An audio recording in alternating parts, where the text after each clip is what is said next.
Definitely real, boy. Yeah. Trying to get this loot anyway. Hey, yo, Queens, get the money. Long time, no cash. I have given it much thought. It seems disaster must come. At best, only postponed. Shaolin Kung Fu, to survive, must now be taught to more young men. We must expand, get more pupils, so that the knowledge will spread.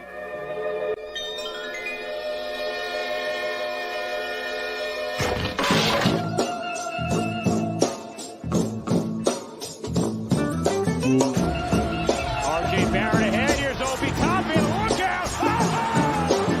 Should the Bulls foul? No. Anthony for three. Bang!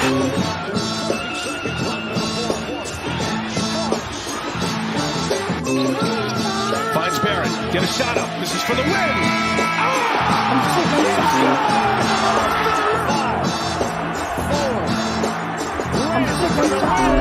We gotta lay cool. We tired of being cool, man.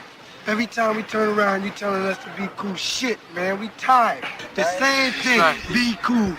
We be too cool, we gonna lose.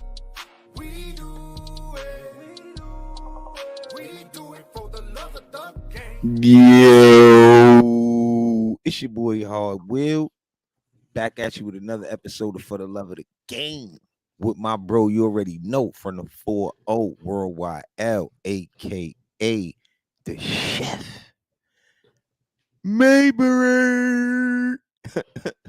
What's good, bro? What's good, bro? We back at it. Friday, man. Yo, Friday. hold on. I got to give us some applause. We haven't been here on a Friday in I don't know how long, bro. This is crazy, man. Like, hold on. Hold on. Let me play this first. We back. Trying to get this loot anyway. Hey, yo, Queens, get the money. Long time, no cash. Another episode, man. Stop playing. Definitely real, boy. Yeah.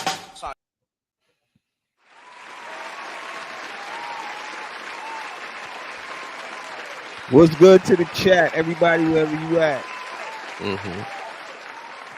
Subscribers. We're gonna drop the link early, so because I know everybody be getting hyped for this episode right here. You know what I mean? Got a couple of Hit up cats. some Brooklyn people.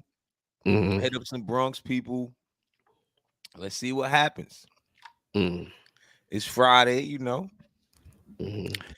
So good. It was a great conversation, though. You know, I feel like I learned a lot too myself just to hear, even though I've heard so much of the stuff I've heard it before, but Mhm. different perspectives always shed different light on the situation, you know. And Jay Boogie said some stuff that crossed my mind again, you know what I mean? We talked about that before with the Nas dropping the albums and with the whole, like, it was a lot of stuff that just was real deep. Yeah. I can't wait to hear everyone moments. You know, I know I got a lot of dope hip hop moments for myself. You know what I mean? Just like, you know, like a lot of times, like this from the songs, you know, like I said on the last show, just listening, like, you know, your first time hearing the Ghetto Boys, my mind playing tricks on me, you know, like, Oh, you know, that's dope hip hop moments, you know what I mean? Bushwick For them Bill. Yeah, for them groundbreaking songs. That was crazy right there. Mhm. Like, I was talking about how we used to have the block parties in the Horseshoe, and they used to cut the whole hood off where no cars could come in, or all the cars would move out. So it'd be like a big horseshoe, and the DJ DJing, and it's crazy. It would be crazy, you know what I'm saying? Don't forget about the little pool they used to pull up. Don't forget about the pool. Oh yeah, the pool would come, and this was in the projects too. So, you know what I'm saying? That to me, that should be dope. You know what I mean? That's like, that remind me of hip hop. You know what I mean? When you said the Ghetto Boys, that kind of brought back them kind of memories, because we was young. Park. Yep, the back park. I forget the DJ that lived in the green building on the second heard floor. that I think shit his name was playing? Mike. Mike used to bring his equipment out. Yeah. He used to be jamming in the back parks. You know, See, certain things, you can't talk about certain things like that if you ain't really, really, really experienced that. We experienced that. You prayed and hoped on the days the jams was that you had that little fresh pair of sneakers you could go put on. You know what I mean? Things of that nature. You had that little fresh little outfit you was waiting to put on for that special day. So you just hopefully you had something like that in the bag, Nah, you right. Like that's why last show when I talked about when the battle rappers was discussing like the culture and where it started from, and see things changed so much since the internet. Now people all over feel like they know what's really going on in other places. Back in the days, you had no idea. Even though it could be, you could say it's better, whatever. I'm not going into that. I'm just saying the comparison of it. You know what I mean? When it was things going on. And I think that's what makes the authenticity of hip hop so real. That, dudes is really spray painting, dudes is really battling outside. You know what I'm saying? Dudes is going to basketball games, running into each other. Dudes would battle. And then another thing, I'm glad we saying this because it's bringing back some things I want to mention. I think it's Fat Joe's store. Even Fat Joe got the Terror Squad ups that just came out. Shout out to Fat Joe for that deal. But they showed a shirt. A lot of stuff inspired me because I'm doing the Hardwheel merch. But they showed a shirt when Terror Squad used to play against Rockefeller. And my man used to play on Rockefeller, Sharon. I'm going to get him to pull up one day. But that's just how ill it was. When Terror Squad used to play against Rockefeller and the Rucker would be so crowded. Dudes would be on the fence. Fat Joe was really coaching right there. Like, Hove would be right there. This shit would be real, bro. That's hip hop. That's why this shit is parallel. That was, yo, bro. That was when it was really real out there, bro. They don't do that kind of stuff no more. That's why now it's more global. I think that era was just better. If you ask me, they'd say like to compare the 90s. That 90s era was better. Today is like it's more watered down. You know what I mean? It's like it's not authentic anymore. Everything is it just seemed like you had to have that little that little street cred. You had to have that background back then in order for you to even be in the rap game. Now you don't need it. Now you just need a gimmick. And you can just get out there. I think that's the difference too. So it was more real then. It was just the rappers can go out. The rappers can go in the park. Now they can't even go in the park. They can't even do nothing without security because cats just wanted to kill them. They wanted to rob them. Wasn't like that in our era. You know what I'm saying? I mean, it always been dangerous for them, but I just think it was more like you had to do that. And I think now these kids, these rappers, they know that. They know that comes along with it because it's not only really how it is. I think just like what you believe, what you rap about could actually turn into a reality. If you rapping about your life or you just rapping about some shit and you talking about a lot of violence, that could really come into your life. You attract that shit, what you speak, what you think. So it's like in that business, you got to know like that come along what you doing. Back in the days, it's just that more stuff was happening. You just ain't see. There's nobody to take their phone out and record. Like I say, I keep on bringing up certain things because I got a lot of memories of hip hop when we had the brand. When we was on tour with Snoop, Dre, different people. There was so much stuff going on, but you ain't gonna know about it. I knew so many people that I don't know anymore because there was no way to have a number. Like, you know what I mean? You're gonna write them a letter. It was just different when you had a network in those environments. You know what I'm saying? Dudes was like, they didn't have security and stuff like that, maybe because they had to learn that they had to do stuff like that. Oh, you look like a sucker if you had security. I remember 50 Cent was backstage at Nassau Coliseum when How to Rob was out. Had on mad chains. I swear to God, he was by himself. I'm telling my man today, I'm like, yo, bro, 50 was by himself. He like, yo, that's crazy. He had on all of chains, bro, and How to Rob was out. So it's like he's at the show. He dissed all these rappers. He's at the show with all them chains on. You know what I mean? Shout out to homegirl Julia, one of my friends, said she was gonna pull Shout up. out Good to see Julia. you. Shout out. Put your hip hop. She's very knowledgeable about the hip hop. She know good music. So watch her comments. We're gonna drop the link soon, man. So anybody want to jump up here and talk this hip hop with us, you know what I mean? You welcome. You know what I mean? It's all good. Yeah, we gonna drop the link in camera on. As long as you have your camera on, that's it. Cause I was looking at the picture, bro, that I posted. I mean, Corey Lee was keeping his camera on. I think it was him. He ain't doing it on purpose. I ain't trying to call him out, but it just don't look right when one box ain't in. And I put mine off sometime too. I'm like, yo, it don't look right when one box ain't in, man. And try not to come up here and do that. If one of the hosts do that, that's different. Because the other host gonna hold the other host down. You know what I mean? That's different. Then if you do have to go do something real quick, make sure you got a profile pic up there and it's cool. Yo, Bo, that's like one of my dope hip hop moments. You know, going to the tunnel. You know, I didn't go to the tunnel. I didn't go to the tunnel a lot. Like I know cats that went to the tunnel like every weekend. I had to work on Monday mornings. So for me, it was like here and there, you know, but my times at the tunnel was always like, you know, will always be like top 5 in my book. You know, that's the first place I saw the unisex bathroom, you know. You know what I mean? And it's like the tunnel was just one of them clubs where if you just had a little itch, and I mean just an itch of being soft, your ass was had in the tunnel. The cats that hung out in the tunnel just could spot that softness in the cat. And you know the word I want to use. You know what I mean?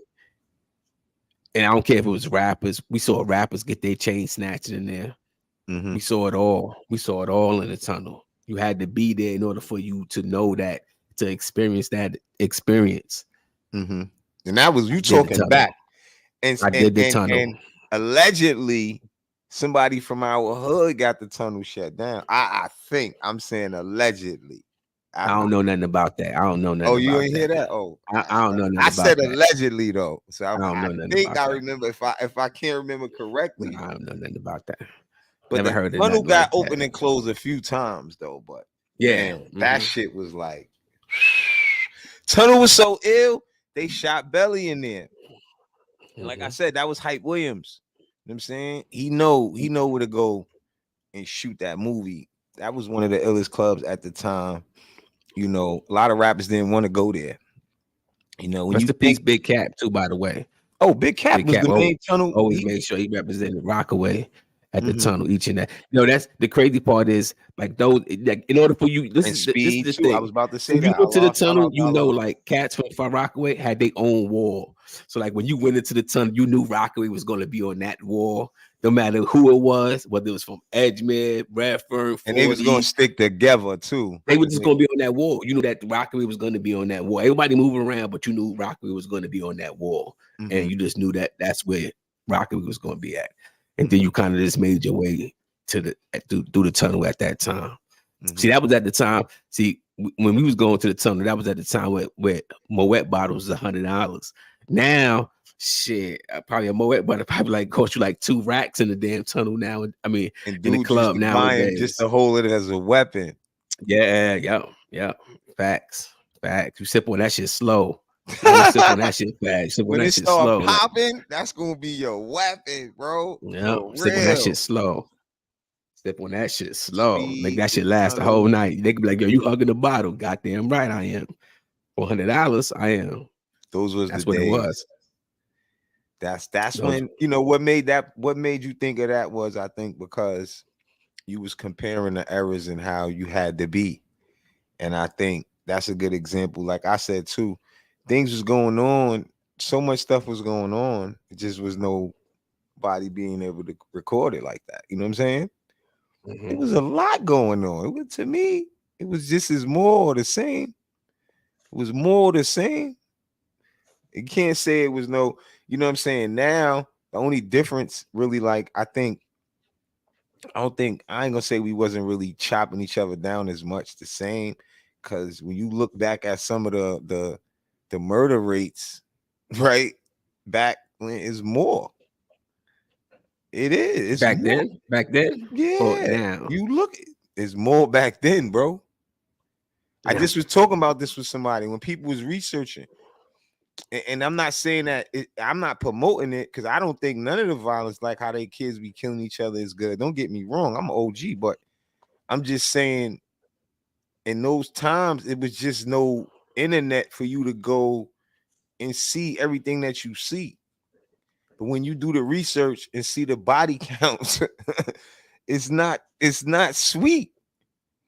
Because remember, it's a lot more was going on. You hear about all the stories and people still doing stuff, no matter if you know it's the internet or not. It's still people doing all type of stuff. You know what I'm saying? No matter if they can get caught, regardless. But I'm just talking about it was a lot of more stuff going on, bro. When when it wasn't no way you could just say, I'm gonna record this. It was 2-way pages. I keep saying I don't want to sound old. How did you communicate? The Nextels was the first ones that came out. I mean, it was a few cell phones companies that came out, but Nextels was Netflix. Nextels was just like ahead of its time with the walkie-talkies.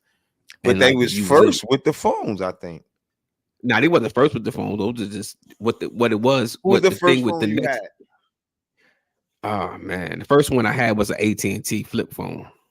AT&T flip. You know the one, the big one that had that came down, the big box one, and it came down. Oh yeah. That's the. He said Nokia. That was the first one. Like Nokia came after that. That's when it started getting like Nokia had like a little camera on the back of it or something. Back then, it was killing over corners. It was different. That's what I'm saying. Like, and what I was telling our man Boulevard last night, when you say he said Queens was faking it, or Queens, you know what I mean? Or that's all we had time to do. That's what I was telling him. Boy, it was Supreme Team. It was for blocks. It was killings for streets. And they started putting their money into rap because they wanted to wash their money. You know, even when it comes to the NBA, we talked about this too. Me and PB Kirkland was on the phone, bro, for hours. Swear to God. He'll tell you he turned down money because he was making so much money on the street. The NBA wasn't paying enough.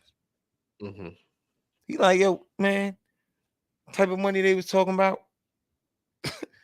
I was spending that on shopping. Same shit, bro. You know what I'm saying? Because we always say that shit is parallel. The NBA, the rap game, ain't no difference to New York from really street ball and NBA. Because I look up to Sham God, Skip, and them. You know, you get what? Maybe just because I'm from New York, I don't know. But people from other places look up to those guys even more, I think. You know what I mean? You're a legend. You're a legend. You know, Skip played in the NBA. What's his name? Sham God is on the Mavericks, teaching Luka and all of them that shit. And Brunson was over there with Sham God. Yeah, you remember when Milk and Giz came to Sneaker Steve's on Mount Avenue, and how it was a riot. See, this is like a Far Rockaway Queens thing, y'all. He said sneakers. They had when Milk and Giz Rest in peace, was Dutch, out. Man. We had a sneaker store called Sneaker Steve's on Mount Avenue, which is like it was like our town or whatever you would say. And it was like it wasn't our first main sneaker store, but it was like our first. Shout out Paris Duggan. A sneaker store that had like up-to-date sneakers without us having to go to the Ave or having to go to Incredible Feet, which was in Cedarhurst, to get the Jordans or whatever. So they had they was hosting Milk and Giz. And it was like you get to go and meet Milk and Giz. So it was like the first time to us a rappers was coming to Far Rockaway, and ended up turning into a riot because the whole Rockaway was there.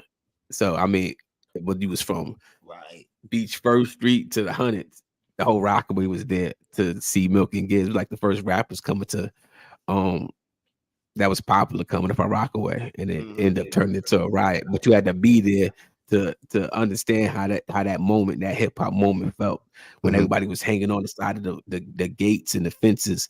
You know what I mean? The streets was packed just to get a glimpse of Milk and Giz, like your hip hop moment. You know, that's one of my dope hip hop moments that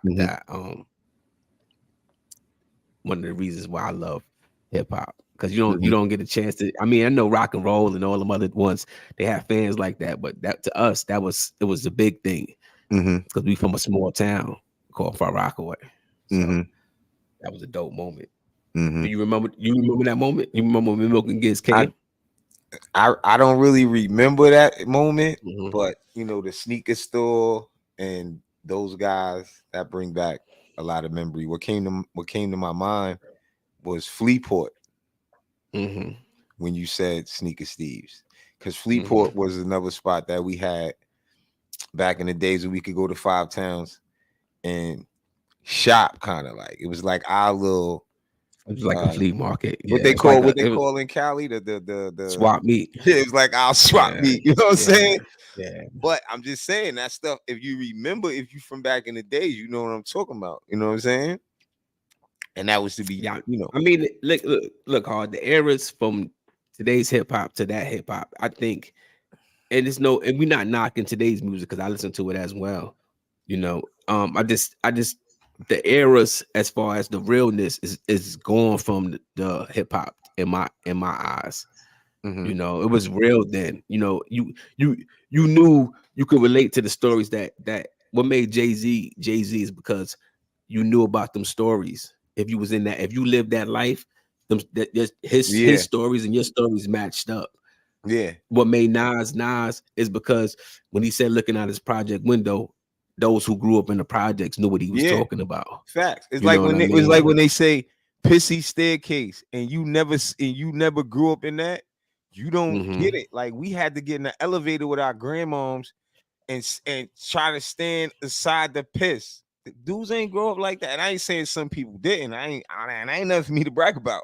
But that's an example of when Jay-Z or Nas used to say something like that. Dudes that grew up in a project, that really means because they like, yo, bro, we came from that to now we at this. That's like when Jay-Z, I was listening to Hov the other day, and he said, man, if we wouldn't have got booked for that load, talking about him and Hoffa, right? He said, but then he said, we can't believe like all the money we got. So if you think about it, bro, it's like the same thing, bro. Like you come from the projects where you was happy to get it French fries and some wings. You remember those, you know what I'm saying? Where you had to get some wings. So you go down and you got some money to where you ain't got to come on, bro. That's the where Hov and Nas come from. The same way I told you I did 50-cent sodas and the French fries with all the ketchup. You know what I'm saying? The wings with all the hot sauce. Come on, bro. That's why when I say when you couldn't talk about it if you ain't live it, you couldn't talk about it or you couldn't rap about it because it was somebody there was gonna be like, nah, that's not what goes on in the hood. You know, now in today's rap, you didn't have our females ain't talk about pulling the gat on somebody or going to rob somebody. Our females ain't rap like that because that's not what they was doing. That's not what was going on in the hood. Our females wasn't doing that in the hood, in our project that we grew up in. Our females wasn't shooting nobody. Our females wasn't doing that. So when you hear that, it's like, come on.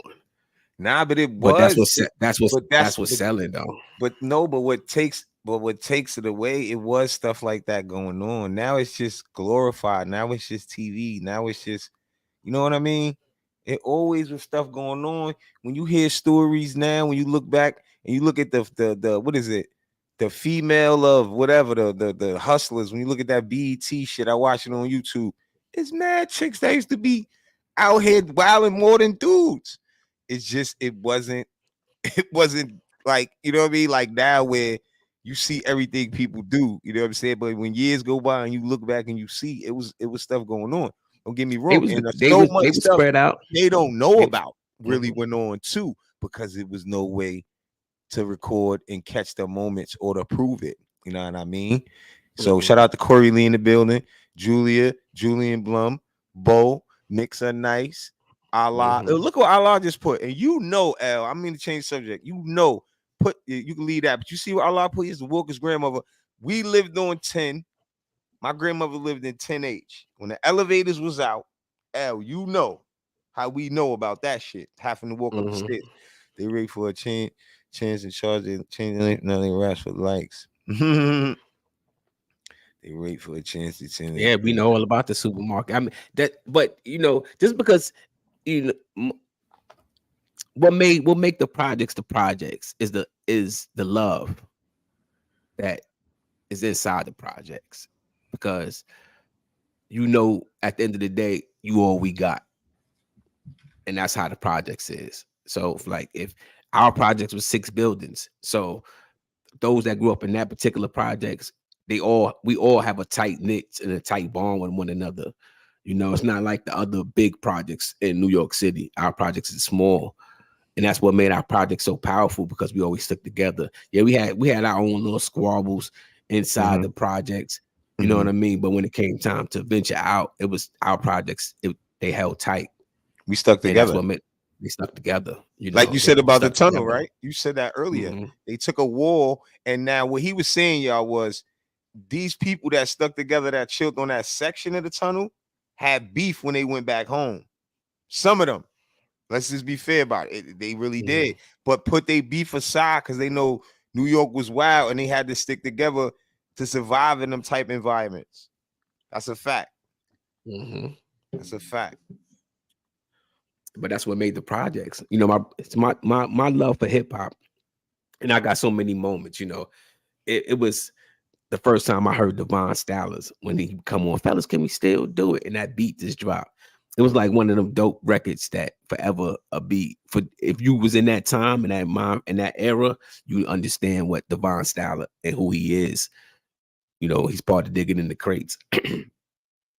Hearing records like that, you know, hearing Kwame for the first time, you know, so them dope hip hop moments. And you know, I give my brother a lot of credit because he was a DJ, so he taught me how to DJ. So I was hearing them tunes early when a lot of cats wasn't hearing it. I was hearing the hip hop music. You know, it wasn't a lot of cursing going on then, so it was just straight, you know, it's just straight rap. You know, so my moms didn't care about him playing the music, and I just be in the room with him. You know, I was just at you know, I always admire my big brother because he always did. Even though, you know, Mo is street, but he always showed me both sides, like how to be street and then how to be, you know, a man at the same time. So that's why I always give my brother his respect. So I used to be in the room, like, you know, listen to you know, him cutting up the records.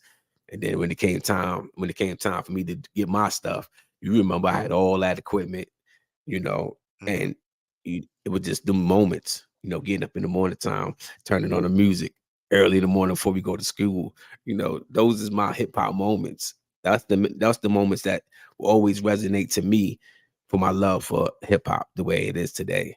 What song you remember?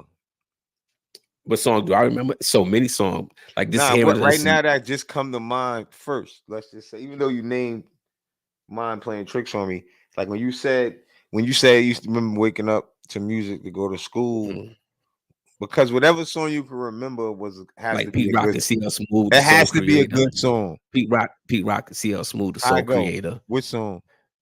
Oh man, I can't do the words now, but I know the song. But which one? Which one? Pete Rock and CL. It's Pete Rock and CL Smooth. They had a EP I think I know that like with like 5. They had a song with album like with like 5 songs on it or something. But those was one of my songs. The Pete Rock and CL Smooth Soul Creator song. It was a song that I used to like called Swollen Pockets. I forget the name of that group all the time. Hearing playing a scenario early in the morning. Playing it's just another case of that old PTEA. That was my joint. A lot of Tribe, a lot of Jungle Brothers. Somebody said, you know, Troy, Soul Creator. Bo said Soul Creator. Yeah, Soul Creator. I think that's the name of I think that was the name of the single. I know a lot of their records. That's why I was about to sing one. Special Ed. I know so many of Nice and Smooth songs. I seen something recently with Nice and Smooth too. I forget what it was. It was something on television where they had like a bunch of old school rappers, and I saw I don't know if it was both of them or one of them. Can't remember, but I know I saw one of them at least. I was like, oh shit, that's my boy from Nice and Smooth. It'd be crazy when you see these rappers, like, cause we was really fans of these dudes because it was like it looked so hard for like, and that's another good example. It was so hard to get in that door because it's like now a dude could just post himself, and we said this yesterday, and get known. Cause Yo Gotti was saying it in an interview how kids just post live and make millions of dollars. So it's like you can showcase your talent globally through your device. Yep. So it's like before, and that's why the rap game is so independent now, like where you could just push your own music without like a record deal. So if you start to generate sales and stuff like that, when you do go to meetings where they want to give you big money, at least you could show them, you know, how much streams you getting on this platform, that platform, and all that. You know what I'm saying? Mm-hmm. If you making enough to stay independent, then shit. But that's part of the business side of it now, because you got to know how to pay for the stuff that they would pay for. But whatever they pay for, they charging you for. They making money off of you. So it go both ways. But that's the benefits of having a machine now. You know what I'm saying? The difference before, like I said, it seemed like it was so hard to get in. Like, you know, when we started the clothesline, we started Leakware, we just was selling shirts, just kept trying, kept, you know what I mean? Lucked up and got Redman. Then was in the Up and Smoke tour, lucked up and got Snoop and them to rock it. Because back then, nobody wasn't really paid. So if you give them a shirt, they'll put it on. You know what I mean? So it was different ways how the game was. Now dudes want to pay you to wear their stuff, or you got to be like Balenciaga or Gucci for these dudes to rock your stuff. You know what I'm saying? That's why with How I Will, I'm doing it different, where, you know what I'm saying, I'm tapping in with the sports or with like Muddy Waters. Shout out Borgs in the building. Yeah, Redman rock Leakware. This Latrell, I never seen him before. That's Roxanne. Okay. I was gonna let him up anyway because he's showing his face. I'm gonna let him right up. What up, La? What's up, good to see you, bro? This how we put our hand up to show love. This the fist we put up on the fist bump. I got you. Salute. You look just like your pop too. I look better. Shout out to J Boog in the building. Shout out to everybody in the chat. That's the link they click to come in if you want to come up here and show your face and have and express yourself live, because we're gonna be on here for at least another hour or more, probably an hour and a half, the max. Come on up and state how you feel. You know what I'm saying? We're gonna get back into that question of what borough got the best rapper. And we're not saying where, because we only talking New York. And why we only talking New York? Because that's where it started from. If you and anybody want to go into that, we can explain why we doing it like that too. You know what I'm saying? It's so worldwide. It's like no place got the better talent of rappers. No, like that mainstream. Just like I say, this is a rule. LeBron can't be better than Jordan. You know why? He wanted Jordan's number. He watched Jordan. He dreamed. He got visions because of Mike. So hip hop, it should be the same way. Dudes patterned it off of New York from where it started from the beginning. And it kept on going. That's why most New York rappers are still the best in the world. Hands down. Jada, Hove, Nas. Come on. Bugs, what up, Bugs? Oh, we gonna get into it. It's gonna get deep. I'm gonna send this link out some more. What's good, gentlemen, man? Hope everybody had a beautiful week. You know what I'm saying? We don't got here to this Friday, to this part 2 episode. Shout out to the chat. Blessings, health, and happiness to everybody, to my brothers, my man that just came on. Yeah, we gonna get back into, you know, what we're talking about is what they not understanding what it is about this, you know, this thing of Queens. It's a thing. It's a way of life in so many fashions. What you want? The hustle? You want to play ball? You want to spit bars? You want to know about all that? It's Queens, man. It's no other place than Queens. Yeah, we know where it started at and all that. We know that. But so what? It started up there. You know, it's where we carrying it to. But us in New York as a whole, we carrying it all the way up as a whole. But, you know, this is just a New York thing we getting at. You know, we try to separate the men from the boys. Facts. I heard y'all was talking about some moments. Give me one, Bugs. Give me a I good got one. three. Give me I one got three. I got three great ones, and two of them by the same group. You know, you met my man Roy down there at the game. My man Roy down there. So you know that was DMC's best friend. I think I mentioned that to you before. Him and DMC was best friends. Both of them went to Andrew Jackson and everything like that. My first great moment was I was on the Ave and DMC was coming out the jewelry store, was getting some jewelries or stuff, you know, everybody on the ad was going crazy, DMC, blah, blah, blah, blah. You know what I'm saying? And after they hollered and everything, I slid up on D. He was getting ready to get in that two-door all black Cadillac. I'm like, yo, D, man. Yo, this is Roy friend, man. I know you remember me. He was like, yeah, I remember you were talking off one of your horse. He's like, in fact, I'm getting ready to go to Roy crib right now. You want to ride? I'm like, yeah, because me and Roy block.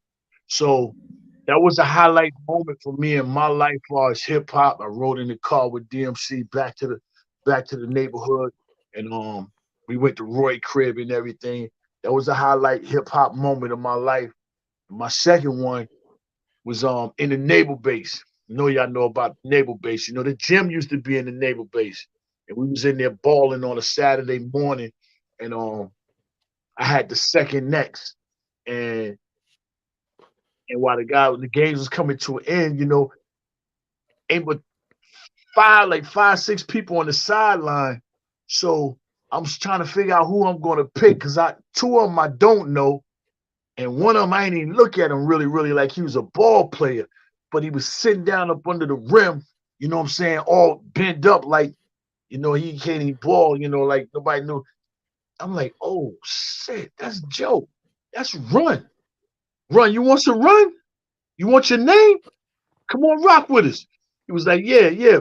So he played with us. We won 2 games. And then we lost the third game. After the game, you know what I'm saying? He was all leaving and everything. And he had that he had a 190E, all black. I don't know why all their vehicles was black. He had a 190E. And he blew his horn at me. Boom, boom, boom. Yo, where you going? I'm like, yo, I can go right through the cut. You know, I'm right here, you know what I'm saying, through the cut. You know, I'm right here crossing over Linden Boulevard, right between Linden and Murdoch. He was like, you want to ride? I was like, yeah. I got in the car with him. He gave me a ride, man. He gave me a ride to the crib. But little did he know we was the LSB crew. Little did he know that I was the DJ for Spank G and Dada Rock. He didn't know none of that. You know what I'm saying? Run. Yo, I got equipment in the house, man. Come on, let me cut something up for you. Can you do that for me? He came in my basement, and I cut up Big Beat. I'm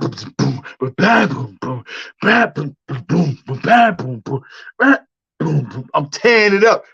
He get on the mic and he do his thing, man. And I put it on record, man. Dude stole my tape, man. I was heated, man. Dude stole my tape, man.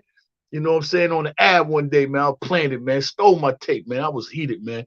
But yeah, that's two of my major moments, you know, and both of them from the same group. I rode in both cars of Run and DMC. But my third and greatest, this is my greatest, and I'm gonna leave it alone. My greatest hip hop moment of my life was at the Cleveland Cavalier game, and I was with my wife and my daughter, and they played my anthem on that Jumbotron. Oh, I was there. I said your name. I said your name. All right. Yeah. All right. Yeah. And they played that joint, man. I lost it. My wife lost it. Man. Baby was losing it. Yo, I got that moment. Let me pull it up. Hardwell got that moment. That was a shining moment. And you know what I'm saying? We lost it, man. We was just having a great time. And the cameraman, he walked up and the cameraman was filming me, you know, like they knew where I was sitting at and they knew where they was coming from. But yeah, man, that was like the greatest hip hop moment of my life, you know. Even though Run DMC, I was a little child and all that, but you know, to be on 55 years old and to reach a goal and my shit finally up on being played in Madison Square Garden. I was played or heard before, but to have a song and the video up on the Jumbotron, it's crazy, man. That's my moments in my life, man. Priceless. Yep, Hard Wheel got that footage, man. Yeah, I was right there with my family. Ooh. Yo, that shit was beautiful, man. He had his daughter, his wife, you know what I'm saying? And he didn't know he knew, but he didn't know how they was going to do it. I didn't know I was going to be in the cut too. They put me up there from the video, the video we did.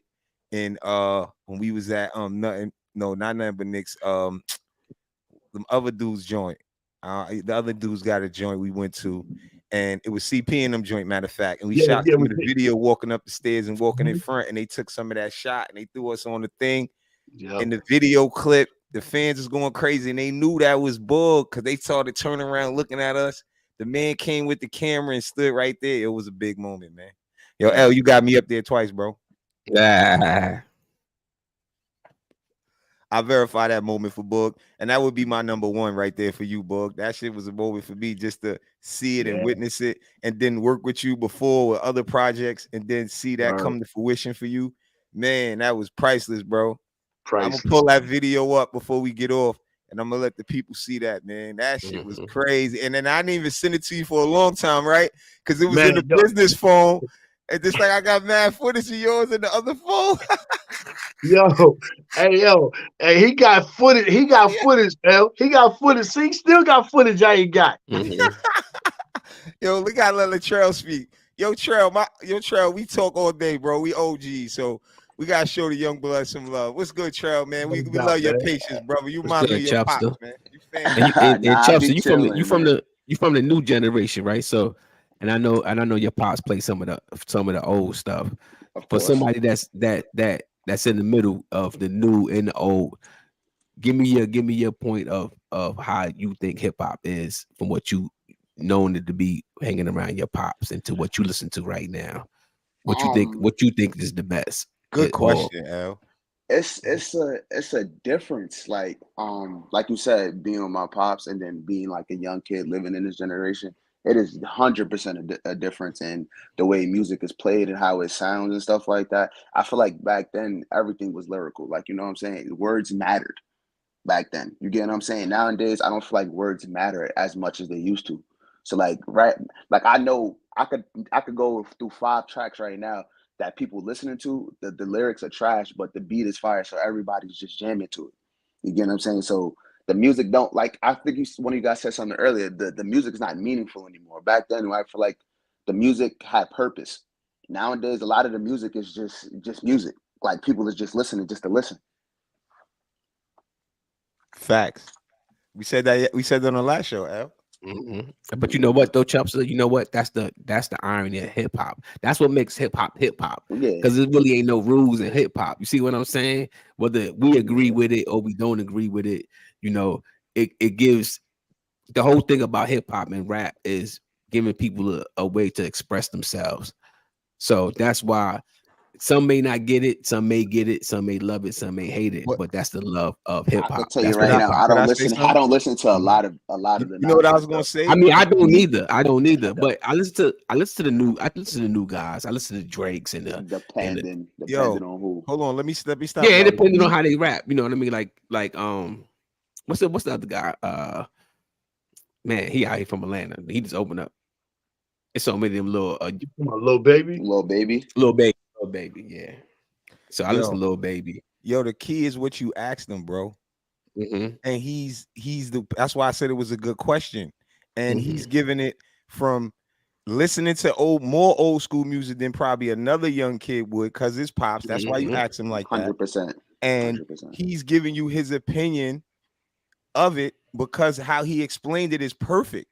Because of production means more than lyrics. And not only that, you couldn't get away with that because we're talking about the authenticity of hip hop.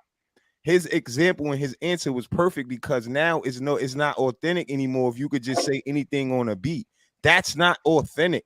So what happened was the radio mind trained you to make you like a record. When you first heard it, you didn't like it. Then you heard it 3 times and then you started bopping your head. But the whole song was trash. That happens a lot. That's That called being happens a trained. lot. That's being That trained. happens So a what the lot. radio is doing is they not putting people on that's dropping real knowledge in their bars. They want you to talk about drinking lean and popping perks. And so you could On the show all radio. the young kids and have all your young kids on drugs. Yeah, So they giving you a deal for that. So a lot of people use that lane to get on and try to switch their lane, and then they fade away because those people are running the machine, which is the radio. And this is a good point. This is why being independent in the machine and just being able to put your own music up and not have to abide by those rules is effective now. Like the J. Cole's, the Joyner Lucas. It's dudes out there who aren't following those rules. Go ahead, Trail. I just wanted to say that, bro. Nah, you good. But I think that's where, like you said it, like people like I feel like the music nowadays is like you said, it's trained, and I feel like it's definitely more like influential in terms of the BS music is nowadays. Because like a lot of you think about like the female rappers, even some of the male rappers, people are really living their lives by these songs and stuff like that. People are really like, and it's sickening to me. Like I'll be like, how you don't live like that? But people listen to these things like the Young Boys and stuff like that, and train their mind that that's somebody that they're not, that they're this person. And I think, like I said, being that it's not authentic no more, people are living these personas now. I feel like a lot of people live personas nowadays behind certain music, and that's just a sad part about it. And it's not authentic no more. People like that's just what they do. Like being young and watching from both sides of the spectrum, you can really tell who's like this. That's not you, bro. But you listening to this all day, you riding around, and a lot of people really think that, hey, this is me. Like, no, it's not. That's not how you're supposed to live. Mm-hmm. It's bad. It's influencing. It's powerful. And it's powerful right now. And people don't know when you keep saying something or you keep thinking something. Like I said earlier, L, that's why rappers got to have security or be prepared to die. They rapping about this all the time. So that's the same thing. If you listen to it, your mind get into it. That's why sometimes I listen to all R&B or all sports or all different stuff. Listen to sports and R&B. I said this on last show. I got all these African artists or artists from all over the world that's not rapping about that make nice music. They don't even have sound like me, but I don't want to hear that anymore. You know what I'm saying? I don't want to hear all that. You know what I'm saying? What I do listen to, and some may say it's getting old, right? Hard, but we not. It's not about old. Just having a good ear of knowing what good music sound like, right? So when you dig to what a good music sound like, you're like, nah, that's kind of garbage right there. We said on last show, like Conway, he's an old school style, like what we grew up on, kind of, right? But he's rapping off new style beats. That's why I listen to him. Promotes violence and all that, but you know, I don't listen to that all the time. But when we grow up on that type of stuff, you still listen to it sometimes. But see, with us, we could divide and understand what it is. A young kid can't, because when I was young, I did the same thing with Trail saying. To be honest with you, I did the same thing, bro. We did the same thing. So the only thing worse for these kids is they look pulling up in their phone and watch a video. We couldn't do that. And the music is, I think the music is like now, especially like the New York drill scene, like the gangster rap scene in New York is extremely disrespectful. Like extremely disrespectful. I feel like there's no morale about anything anybody is saying. Like they made a song about a 14-year-old kid getting stabbed to death and it went viral. Like, you get what I'm saying? Like stuff like that in New York is happening more common. Like, oh, F your dead man's this, F your dead man's that. And that's what's creating more violence throughout the city right now. That's why these places are so violent now, because it's every track you listen to. If you listen to one of these new rappers, everything is somebody dead home and smoking with somebody. Every song has something like that in it. And that plays a big part. Yeah, I agree. Yo, bro, Chapman, when you came in, you had a lot of noise in the background. I had to mute you. Let me see how you sound now. Hold on, bro. I'm gonna let you in. How you doing? Hey, what's up, man? Salute to the panel and everybody in the chat. Yeah. You know, just I was listening to the previous show. I was hyped ever since then. So I'm glad you guys are on today, man. Yeah. Thank you. No doubt. Appreciate you, man. You know, we welcome here anytime. Glad you showed your face and popped in. You know what I'm saying? Enjoy the conversation, man. You know what I mean? Anybody new in the chat, man, hit the subscribe and the notification bell so you know when we live. Always a real conversation here. We go back to the basketball on a regular with the Knicks, the whole NBA, whoever you like. We talk about it right now. We just on this 50th anniversary of hip hop. It's only right to talk about it. You know what I mean? Where you from, Chapman? Born and raised in Queens, but currently living in the Bronx. Okay, that's what's up, man. So you rep Queens or the Bronx? Nah, I'm just, I don't even know. No, definitely Queens. But, Okay. you know, the Bronx, I'm visiting birthplace of hip hop. So I always pay respect, but I can't change where I'm from, man. And that's in my DNA. All right. So look, you got mad noise in your background. So this is what you do. Tell us your two favorite moments of hip hop. And when you get some quiet place, come back. Gotcha. Two favorite. I could say personal moments, man. Yeah. Okay. So Guru. One day I was coming out of bar, tipsy. I was walking down the block, and Guru and some other gentlemen step out the lounge. I'm tipsy. I'm in my happy mode. But you know, I love Guru. So you know, I'm listening to Moment of Truth, Take a Perk, all that good stuff, man. Mm-hmm. So when I see him, I explode. I'm like, I shout him out, yo, what up, Guru? What up? Like acting like he knows me or something like that. Mm-hmm. But I have so much love for him. I respect his music so much, and I was, a little tipsy. Nah, that's I went up to him and gave him a hug. Now it could have gone really bad. Yeah. But he's cool, man. His man's right next to him. Yo, that's cool. He's like, nah, man, he's a fan. That's a dope moment. That's a dope moment. Yeah, it's really cool, man. And I'm truly a fan of Guru and Gangstar. Mm-hmm. So it's on top of that. That was pretty cool, man. That and I almost danced with Lil' Kim at a club. That's about it. That's all I got for you. Okay. Hey.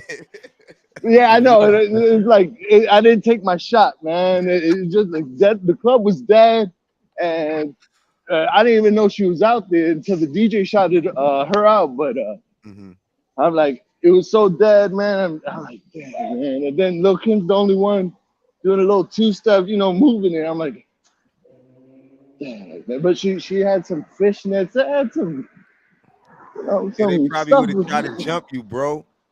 Like I said, man, I don't know, man.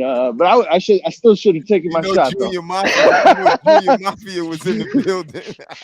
Hey, man, that would have been a hip-hop moment. Yeah, maybe it was best I didn't, but to me, man, I still gotta do it, man. Nah, I respect you, but man. I was really young during that time, so. Nah, that's dope, man. Those are my two. All right, that was dope, man. All right, cool. All right, so I'm gonna leave you in there. I'm just gonna mute you. That's all. I'm gonna leave you there. No problem. Thank you, man. Thank you. That was dope. That was nice. That's what I'm saying. Everybody got their own like dope hip hop moments, and that's what make hip hop hip hop. Like I said about the music, it's not. We know it's not authentic, but the history of hip hop allows what them being able to talk what they talk about right now, because it was the freedom that hip hop gave us, gave the rappers, and but now it's just different. But they still expressing themselves, but it just we just know it's false. It's no authenticity behind it. But that's what hip hop did. That's what hip hop gave us. It gave us that freedom to express yourself. I got so many dope hip hop moments. Hip hop moments just it goes on and on and on and on. He said you on mute. He not on mute. Now I'm not on mute. What I was on mute, I was saying that I appreciate it. I don't know Chapman, and he shared his moments. He came up on his camera. That's real to me because those is his moments, and he made me laugh because it's like you just sharing your moments, bro. That's what life is about. You out here and you willing to. I believe he said something to Guru because he came up here and showed his face and told the story. Shout out to Corey Lee. So that's basically my point in reference to anybody that come up or got a story or you welcome, bro. I don't know, son, but he's welcome. You know what I mean? That's what makes this conversation dope. And he happened to be from Queens. I'm gonna keep it real. He looked like my man Ed from Canteen. Shout out to Canteen. You know he's sponsored by Canteen, right, Boog? Yo, Boog. No doubt. I thought that was Ed. I'm like, yo, Ed coming up here saying he Chapman. He trying to trick me. Yeah, he in Manhattan right now with the all laughing noise. Yo, Ed, you see if you watching Ed, this your son from Queens right here. Corey Lee, what's good? What's good? Good. Your memorable hip hop moment. You was on the other day, but I know you got another one. Oh, boy, I got a hip hop. When I was a shorty, I remember my brother scooping me up one day and taking me to Flushing Meadow Park, and they was giving a free concert, and it was Spoonie G. You know what I'm saying? Old head rapper. And then let me think. The second one, just like how the Brooks used to say, when he said he ran into run at the naval on the naval base right there for Merritt Boulevard. Yo, I used to see Rev Run.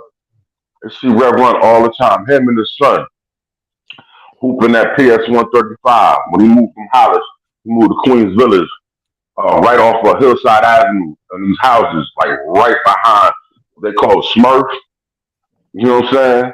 So I used to be at 135 Park all the time. I used to remember when GMC used to come right there off of Murdoch Park, and you know what I'm saying? And it's called come to that basketball tournament right there. It's O'Connell Park. And then you see who else was there? Troy, what's called his brother? God bless his dad. Oh man. Yeah, Troy. Who is that? No, I'm talking about Troy. What's called Mark Jackson's brother, the Escalade. He was there. Escalade. Yeah. He was hooping in that park. He was hooping in that tournament they did. Yeah, and we see who else? Oh my God! When I first came to Atlanta, you know what I'm saying? I just happened to run. I was dating a chick before I got married to my wife, and she worked for the Atlanta Journal-Constitution. And here I am at a listening party, Jermaine Dupri's listening party. You know what I'm saying? With Jagged Edge and watching a little Bow Wow about 3 feet tall walk around. I ain't know who was taller, Jermaine Dupri or Bow Wow. You know what I'm saying? That's how short they are. Oh man, I got another hip hop moment. Oh my God. You talking about Queens had the best rappers. You can see your rappers. You know what I'm saying? Like just walking down the block like it was nothing. You know, just like man, I remember when first hip hop really first hit Queens. Like really hit Queens. My cousin, God bless him, his name was DJ Lucky. And he grew up in the Bronx. And you know what I'm saying? And it happens that my aunt and them had been living in Queens for a minute. But he started DJing and bringing it down, brought it down to the Bronx, to Queens. You know what I'm saying? And started, you know what I'm saying, really started doing the block parties and stuff like that. You know, and his brother, you know what I'm saying? And I got another cousin, Ken Do, out here still doing it, and he gotta be in the 60, 65 right now. Out here still DJing and cutting it up. It's just crazy. You know what I'm saying? Hip hop is major where I'm at. Man. Hip hop artists still eating. What was y'all guys' first hip hop? What was y'all first rap concert y'all went to? I just told you, Spoonie G in the park. You know what I'm saying? Yo, the first one I ever went to was, matter of fact, I was visiting down here in North Carolina, and the first rap show that I actually saw, and the lineup was Public Enemy, Stetsasonics, EPMD. That's what it was. And not Roxanne, Shantae, but the other Roxanne. Those four right here, they was down in the Civic Center in Raleigh, North Carolina. And I happened to be down here during that time. That's the first rap show that I ever saw in my life. I got one. I remember I got pictures too. This before Eminem was famous too. I didn't know Eminem was gonna be that big. He performed in the Sound Factory in one of my t-shirts when we had the leakware. And this is when, and I'm gonna post some pictures on it. This is when, like, we around, and this rest in peace Proof. If y'all remember the dude Proof, he had died, but that was the kid that was Eminem Man from the same area he grew up in. That was the dude I was really used to kick it with, you know what I mean? But that was one of my most favorite moments. That one, and when Redman rocked my brand, you know what I'm saying? That was two of my favorite moments in hip hop, because I felt like we started doing that, just selling t-shirts. So for some of your favorite rappers to rock your clothes, you know what I'm saying? I feel like I couldn't do better than that in my mind, because I looked up to them rappers, like what we was talking about, you know what I mean? So that's two of my favorite moments when they rock leakware. Shout out to Julia, just pulled up in the building. We definitely want to hear your favorite hip hop moment. Oh, I got another story. I remember I was stationed in Hawaii. I was there when Wu came there, and they tore that whole little Wahoo. They tore Wahoo up. I remember I was hanging out at a little club. Hi, can you hear me? Yeah, we can hear you. We hear you now. Go ahead, we can hear you now. Go ahead. Let her go, call, because she was in and out, like she couldn't hear when it broke up. What's up, Julia? Tell us your favorite hip hop moment, and then pass it to Corey. Okay. She's going in and out. Hold on, I was born and raised in the South Bronx, and I grew up next to the Fever. And I had an auntie, she was about 18, 19 at the time. So she was always out, and she would take me with her everywhere. And she used to take me by the Fever. And so I got to see Curtis Blow.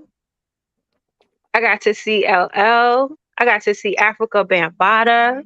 Wow. And I didn't live too far from what we call the White Building. So I was able to see like D Nice and Scott LaRock. And what's his name? I'm so nervous. I'm sorry. I'm just so excited. It's okay. Boogie Down Productions. Right. KRS-One, Boogie KRS-One. We used to jam in the park with KRS-One and Miss Melody. I was like 13 years old. Wow. And then I had a fast friend who lived in Harlem on First Ave and like 109th. And she got us snuck into the Palladium. So we got to see Boogie Down Productions perform The Bridges Over live. Wow. How was the crowd for that? I mean, I grew up on like R&B and all that other stuff, but when the first time I heard hip hop, the first rap I ever heard was Raw by Big Daddy Kane. And I had a cassette player. And I made sure I played, paused, rewinded until I knew the whole entire song. And I used to perform it when we used to go to parties because I was just so hyped that I knew it. And Raw, I'm gonna give it to you. My last story is this year, the National Hip Hop Museum in Washington, D.C. had a grand opening event, and CL Smooth, Special Ed, and Black and Dress from Black Sheep were there. They were the honorees. And I got to talk with all of them. I got to talk with CL Smooth about running home from school to see him on Video Music Box. Like, I'm hip hop through and through. I really try to be a lady, but if I could, I'd be a rapper. So that's all I wanted to say. Wow, she came up here and dropped. See, she had the best one, man. We gotta, y'all know on For the Love of the Game, I don't normally drop on unless you come up here, and she did that on purpose. But I gotta drop for her. I gotta give her You know what I mean? Because she had the heart. See, that's what it's about. And she said she was nervous, but she didn't stumble. She didn't fumble the ball. You know what I mean? She hit you with the in and out. She told you how she, you know what I mean? She could have been a rapper. She would have been a rapper. Mhm. Shout out to my homegirl, Julia. Word.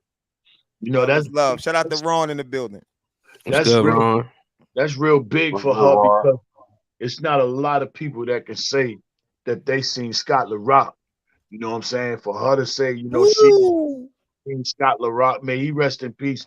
Peace Come to, back, Julia. to the heavens to Scott LaRock, you know, because that it just made me wonder and think, like, where would that, you know what I'm saying, where would them two would have really went in hip hop if, you know what I'm saying, if KRS-One and Scott LaRock, his brothers, you know what I'm saying, they had been together throughout their whole career, you know what I'm saying? They could have been like, you know, the next group coming. I think that would have been probably behind Run DMC as a group, you know what I'm saying? So yeah, shout out to Miss Julia. That was big, you know, that's a big moment. Not a lot of people could say they ever seen Scott LaRock. I know I never seen him live or anything besides maybe on TV or on the album cover. Mm-hmm. What up, Ron? How you? It's good, Ron. I'm good. Appreciate y'all, man. What's up? Corey Lee in the building. Jay Boogie, Hard Will, Worldwide L. Julia is back with the dope story. Appreciate you. Yep. Show everybody love. You know, I don't really got some of y'all stories are incredible. Chapman's story was wild too. Like y'all got some really good stories, and Julia took it to the next level, just chopping up with all of these hip hop stars. Like I don't really have like too much of an in-person moment like that. I've been around for a couple different things that I thought were really cool. Like I you know, when I was young in my early 20s, I planned the guys trip. It was the first ever guys trip when a lot of us, you know, had moved around, and so we weren't all together. So we all decided to meet up in South Beach. For whatever reason, this year in South Beach, it was popping.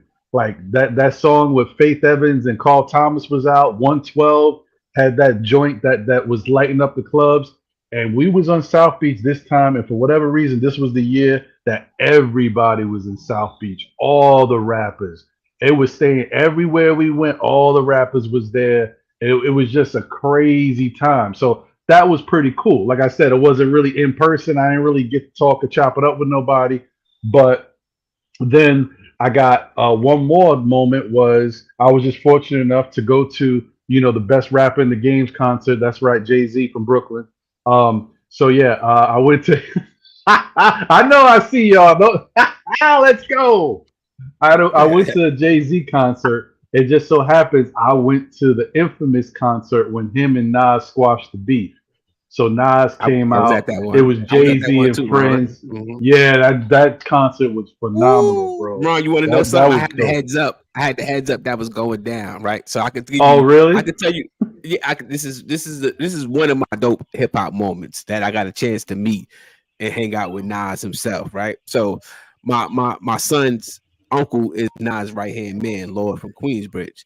So he due to the fact that, you know, he was family, he let me know that was going to take place that night. You know what I mean?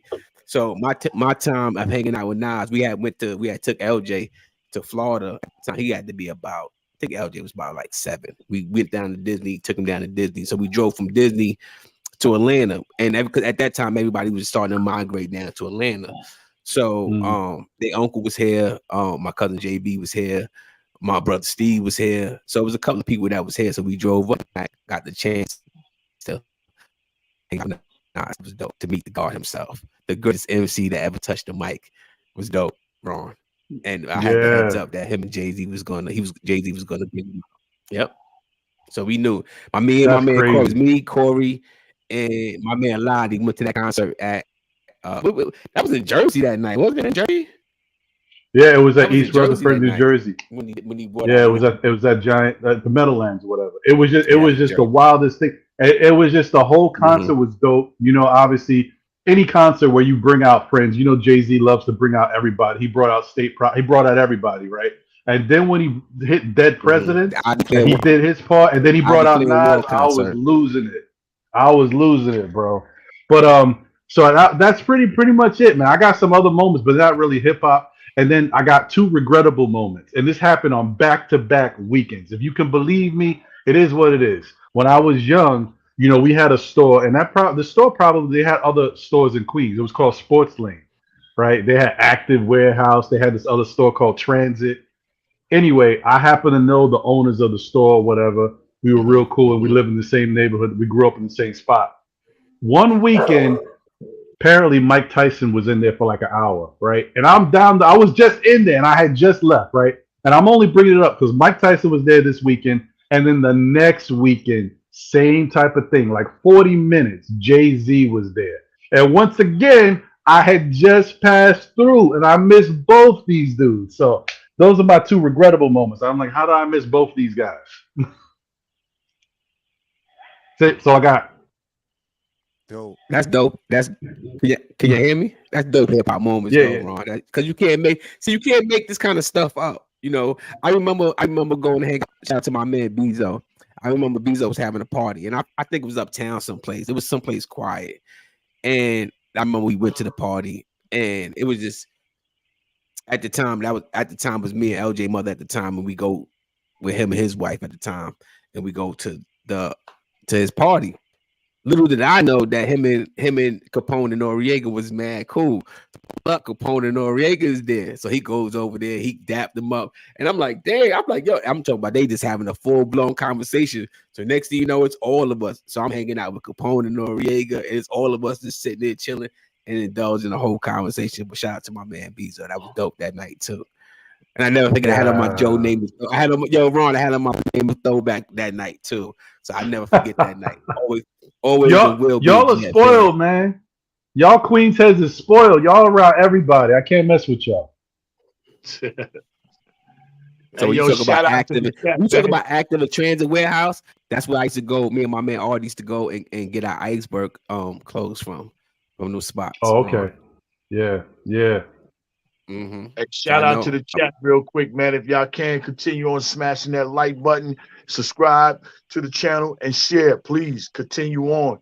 This right here is like an epic situation going on. We talking about 50 years of hip hop, 50 years of life, 50 years of music, 50 years of dancing, 50 years of stories, 50 years of where you want to go back to and relate to, and everybody that's a legend panel, right there talking to you. Everybody that's on this panel right here is legends. So you're getting legendary stories from people that's living through life. We're OGs. When you say OGs, that means we're getting through life. That's what I like to tell the young ones. So continue on smashing that like button for us, please. Let me get into the songs now. Let me get into the songs. Give me your song that one song that is how it moved you. You know what I mean? Your first time hearing, like the first time you heard Benjamins for the first time. You know what I'm saying? Man. Let me go first and get it out the way because y'all stories are too real, man. Y'all be around. I feel like y'all been in the studio with these dudes, man. Say our stories is too long, Nah, but y'all really got some historical moments y'all been a part of, man. It's crazy. I don't know if I got if I think of. I mean, there's a bunch of different songs that I love that have moved me, but I'm gonna say you probably don't even believe it. I know y'all know I'm a Jay-Z stan, but my favorite rap hip hop song ever, and the song that always moves me. I don't care what I'm doing. It just takes me back to a certain time in my life where I'm like, yo, it makes me happy. Represent by Nas. That's my favorite song in life. And represent. Yeah, man. That joint is it's like when I heard it, at first time I couldn't believe what I heard. And I love everything on Illmatic. I mean, Illmatic is incredible. But when I heard that song and I'm like, the way the beat come in and then went straight up, I was like, oh no, this is fire. I couldn't stop. I played that joint over and over and over the first time I heard it. I couldn't stop with that joint. Yeah, that's my song. That's a fire one. That's a dope one. You don't get no pushback from me. Got to be your favorite because it's like it give you the right amount of smoothness the right amount of thug, the right amount of maturity. And we was talking about this earlier, right? How, and this is why Nas is so why the illest. He never try to trick you. He always try to give you game. You know what I'm saying? When you listen to him, especially growing up, he giving you jewels. He dropping jewels. Like I said, the rappers now is telling these dudes to do all type of drugs and all that. Nas told you when they try to trick him out of his spot, but what you know what I mean, how he prevailed. He giving you the jewels. So that's why I love Nas. You know what I mean? A lot of rappers sold out to that for the money, and you could tell Nas didn't because he stayed, you know what I mean, to who he is. He stuck to his roots. You know what I mean? He never sold out. You know what I mean? And when you look at the whole scheme of it, it paid off for him doing it that way. Reference to the people who sold out. It's like once you get up there with money, it's like I don't care if you got a few more millions than me. It's about the character and if you sold out or not now. You know what I'm saying? So pick up the Nas for that and all the ventures, the ring bell and all that. You know what I mean? Smart businessman. You know, we can't say nothing like he the only one. I just say that in reference to his whole body of work. You know what I mean? Mm-hmm. Yeah. I got 2 songs. I don't have one song, but I have like a slash, right? So I remember hearing Eric B and Rakim, Eric B for president, right? For the first time. And I just knew like that's some dope shit right there. You know what I mean? And then I remember hearing Slick Rick's children's story for the first time. I knew that was some mind-blowing shit that somebody could pick down on a piece of paper and spit it into a microphone. Those songs resonated to me as far as like hip hop. Those are the songs that was like, oh shit, you know. And then you start hearing everybody else start coming after, and then you hear the Kool G raps, and you hear Tribe Called Quest. You know, I remember hearing Grand Poobah when he went solo. And he tore the summer up. 360 degrees. When he tore the summer up that summer. Oh, Shout yeah. out Grand Poobah. He had the summer on lock. So, you know, those are some songs. And I got plenty of songs. I'm a hip hop historian. Hip hop is in me. I am hip hop. So I got stories for y'all for days. I got concerts. You know, I remember being in Nassau Coliseum the first time 50 Cent performed at New York City since he made it. Wow. You know, and sitting on the having floor seat, sitting 8 rows back from the stage. But you couldn't have sat. If you was at the top, all the way at the top of the last row, when he came out there, he said, G-Unit, Buck, we in here, Buck. And the speakers and the stage blew up. I don't care where you was at. You felt it. Oh, felt it. No cap. I was at it. the show last week, and it felt the same way because I used to be at the concerts too, backstage. Because when we had to close, it was lit. So he still got it like that. Wait, Will, you was at the show with him doing that song and the fire coming up and everything? Yeah, the one in Jersey at that big pavilion shit. Oh, that's my dope. God. The fire felt like it was about to burn me, and I was in the front. Right? I was in the front. Don't get me wrong, but I didn't expect that fire to feel like that. So I could imagine how they felt. So I was like, kudos to them. And that's why I got my camera off. I'm pulling up some footage. I got the footage to J Boogs, and I got some footage from the concert with 50 and Busta, and that's my footage. So they can't flag me for playing my own footage I captured at the live concert.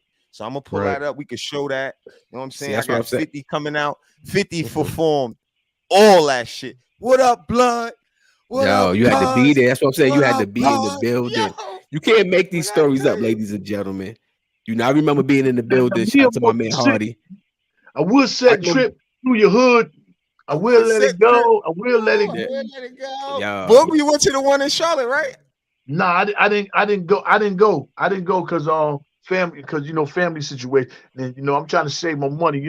I got things going on. I can't be everywhere. But I didn't go. Mm-hmm. I remember being at that Jay-Z. I mean, the Summer Jam. Well, it was a Jay-Z concert. Was it Summer Jam? When he did the takeover. When he put that was Summer Jam. Summer Jam. That was Summer Jam. Shout out to my man Hardy.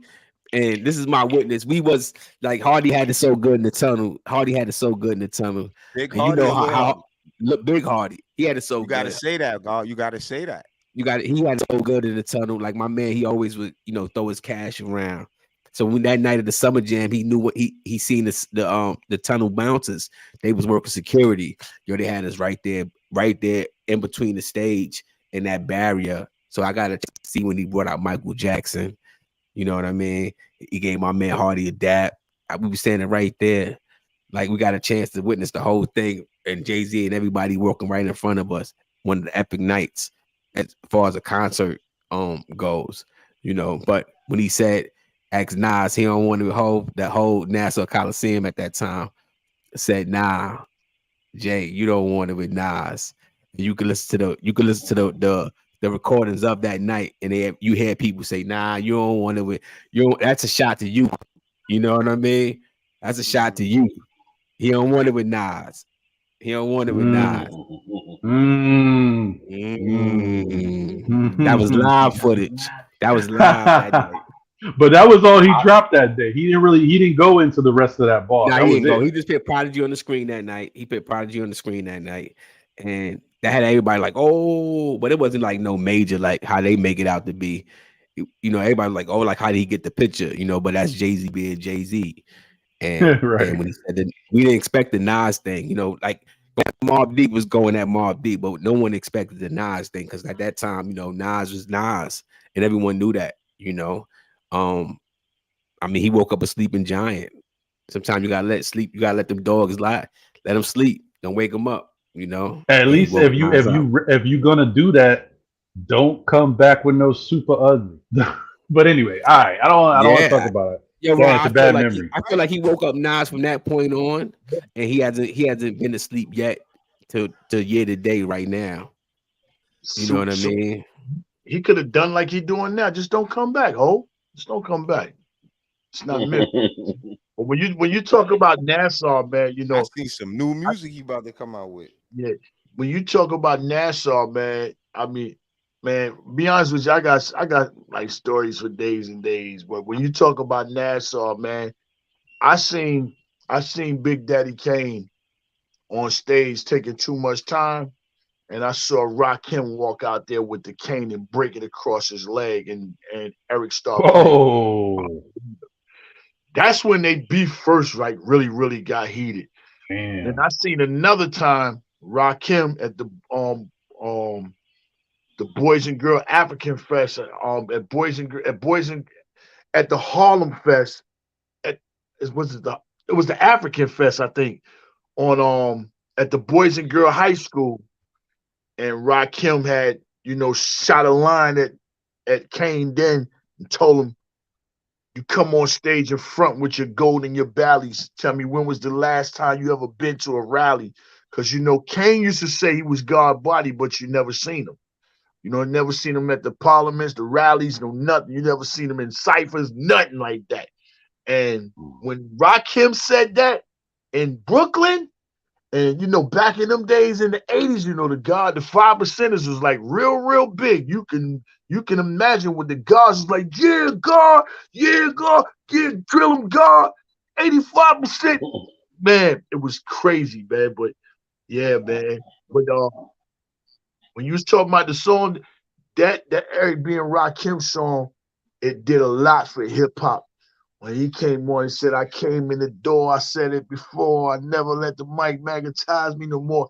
That song right there changed everything what was going on. And during that time, if y'all remember, the WAP had just dropped. People learned how to do the WAP off that song right there. That song showed you how it was so easy for you.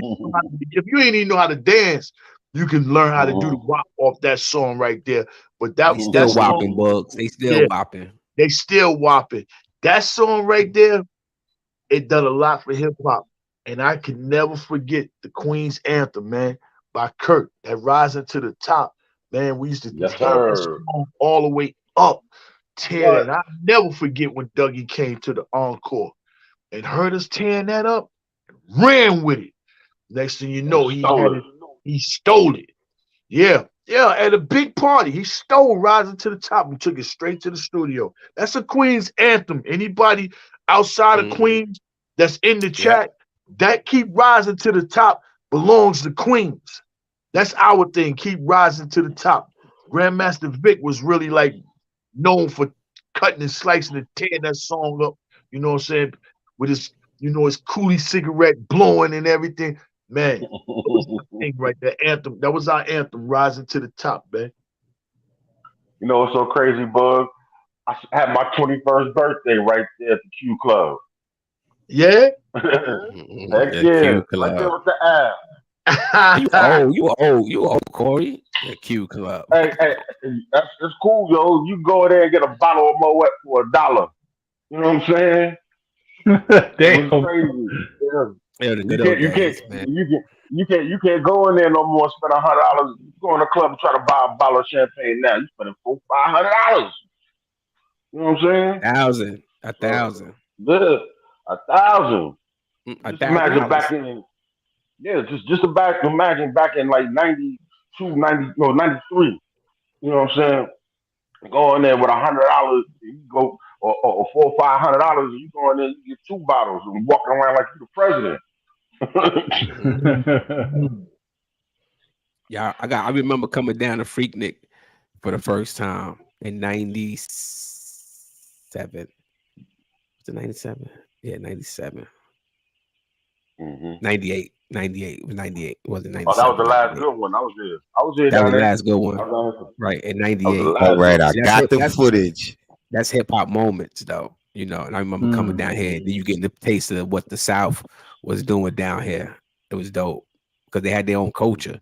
And here you coming from New York with that New York swag, and you come down to Atlanta and you see how they doing it, and you like, oh shit, they down here having fun, and they was having fun. We was walking around. We was walking around with screw faces on at that time.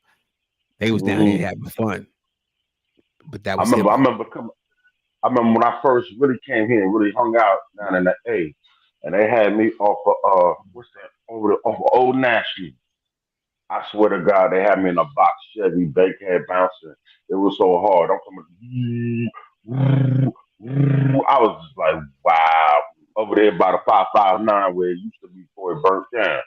You know what I'm saying? The Frozen Ice Palace. Stuff like that. You like, what is going on down here?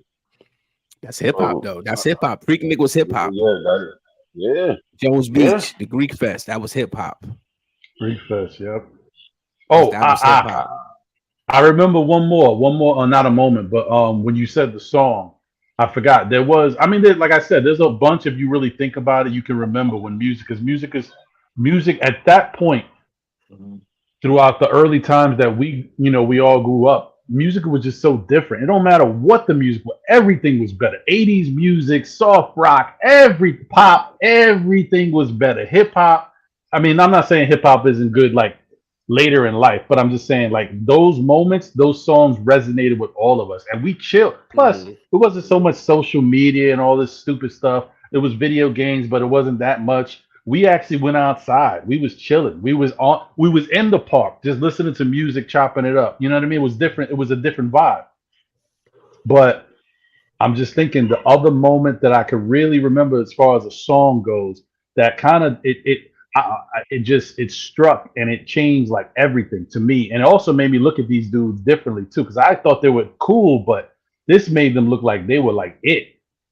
My cousins was staying over my crib one night.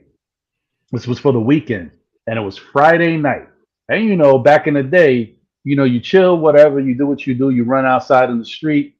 Your parents tell you to get home at a certain time, you wash up, eat dinner, all that good stuff.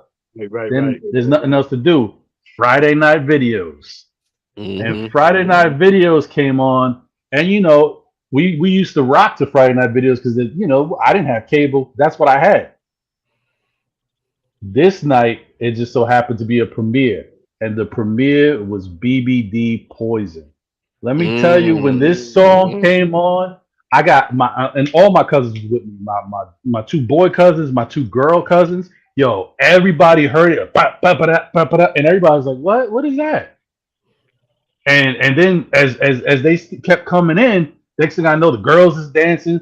my cousins is like, yo, this is crazy. And I was like, this is BBD. I couldn't even believe that was New Edition. It was just that song and the way that whole vibe, that the way they premiered and what they was wearing. I was like, yo, this is.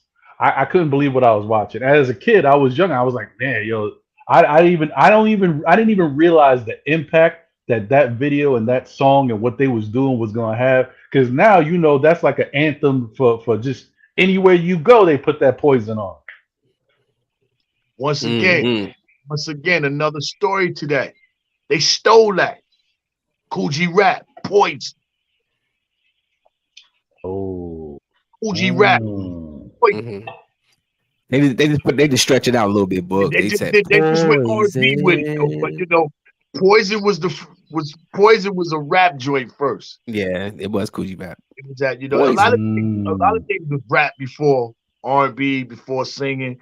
Just like Force MDs was the Force MCs before they started R&B and singing. They couldn't handle them battles, so they got up out of there with the singing.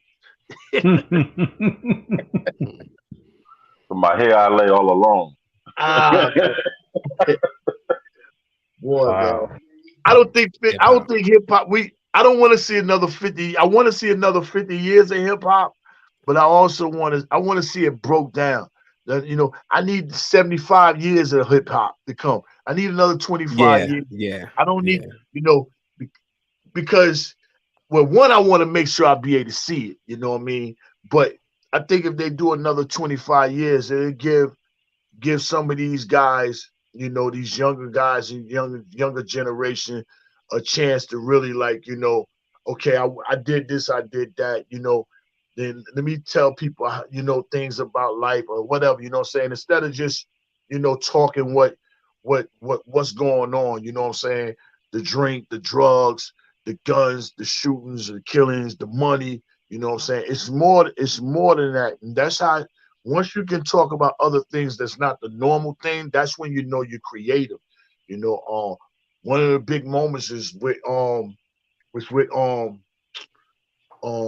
Murder Mook, when they had when Smack brought all the MCs out and they was freestyling on BET the first time, not when they was battling one another, but when they was in a cipher and Murder Mook went last. You know what I'm saying? Oh, right. Yeah. Murder Mook, one line that he said that really, really a lot of people missed out when he said, they don't even know what I'm saying, but they just know it's hot.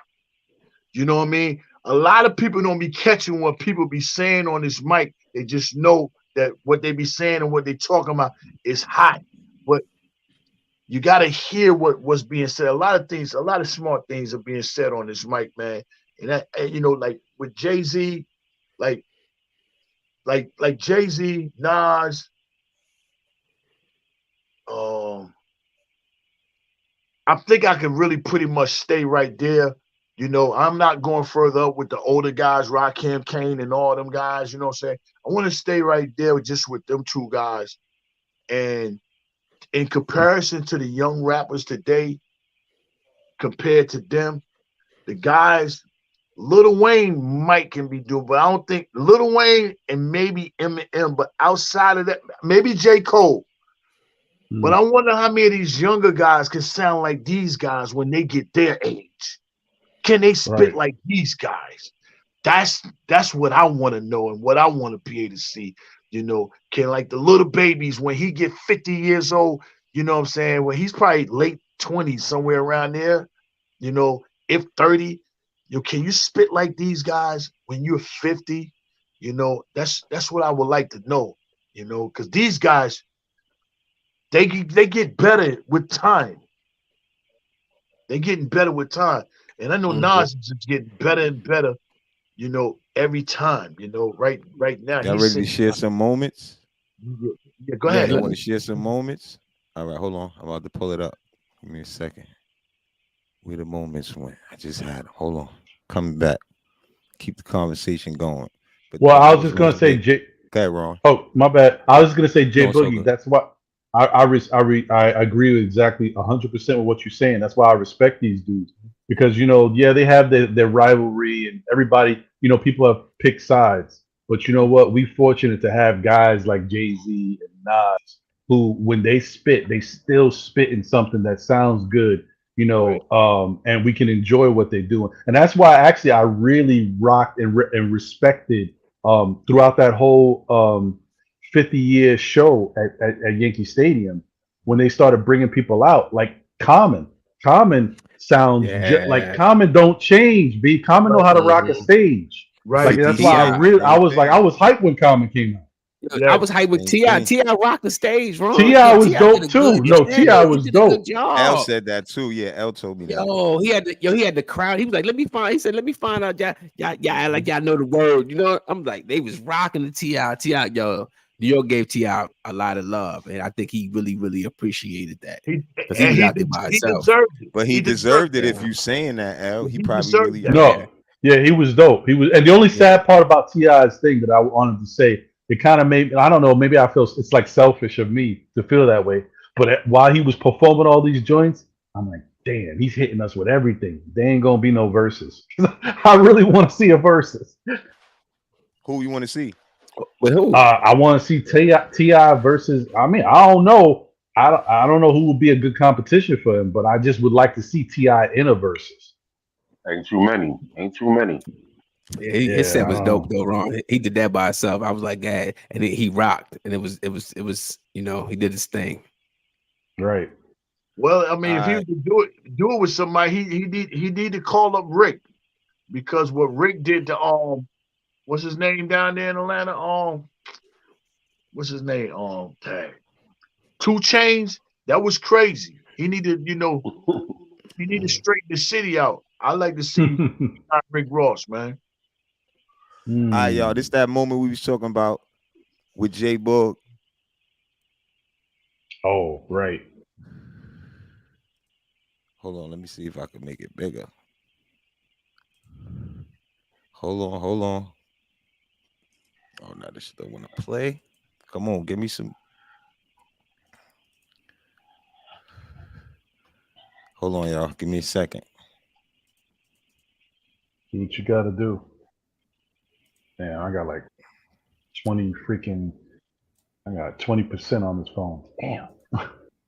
Nah, thanks for coming through, Ron. This conversation fire. So appreciate that, man. Keep it. Yeah, we gonna keep it going. We gonna get off here probably in another 20 minutes anyway. I'm gonna play these clips. I think I gotta bring it up a different way. That's what I gotta do. Yeah. Anyway, I probably should go. I gotta work on the stuff for tomorrow's show anyway. But I appreciate y'all, man. Listen, I wanted to. I was contemplating, should I even jump on? Because I was like, they're going to talk about stories. I don't really got no stories. But I said, you know what? Nah. I'm going to jump on anyway. Yeah, you have stories. You here today. That's a story by itself. Yeah, I appreciate that. No doubt, man. Appreciate y'all, bro. I felt your stories, bro. Keep it going. I'm gonna listen, man. I'm gonna look out for these moments you about to put up. I'm trying to get this shit to play. I think I can't play it through Windows Media. It don't look like. I don't know why. My media player ain't playing on. All right, Ron. Yeah, I gotta download it. But I got mad moments we gonna play before we get up out of here, man. I gotta bring it up another way. Like who? D School? Like who? He said a lot of cats deserve recognition, didn't get their flowers. I mean, a lot of cats was left out, but it wasn't about full. Here we go. My bad, Al. Oh, there you go. My bad.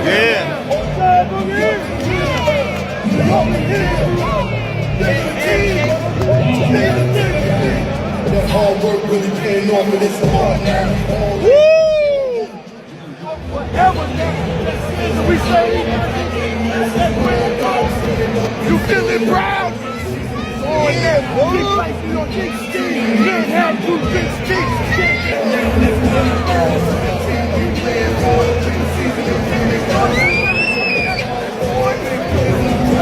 we lit. We lit. Get out. There you go. They're gonna have it. That's him. Yo, he right here. Yeah, right here, baby. Woo!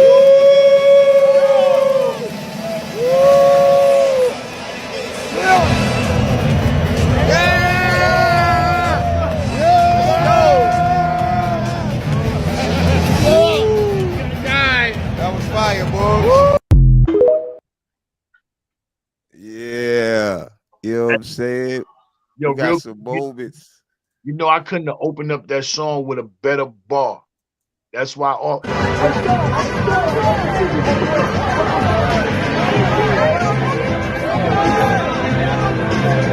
moments, bro.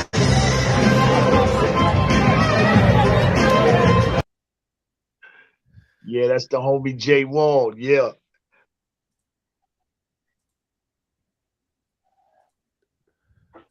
We got a lot more moments, bro. You And heard? you know, hey, real quick, like you know, when that song come on, when it says that hard work really paying off for this squad now, I was talking about the Knicks, but I was also talking about.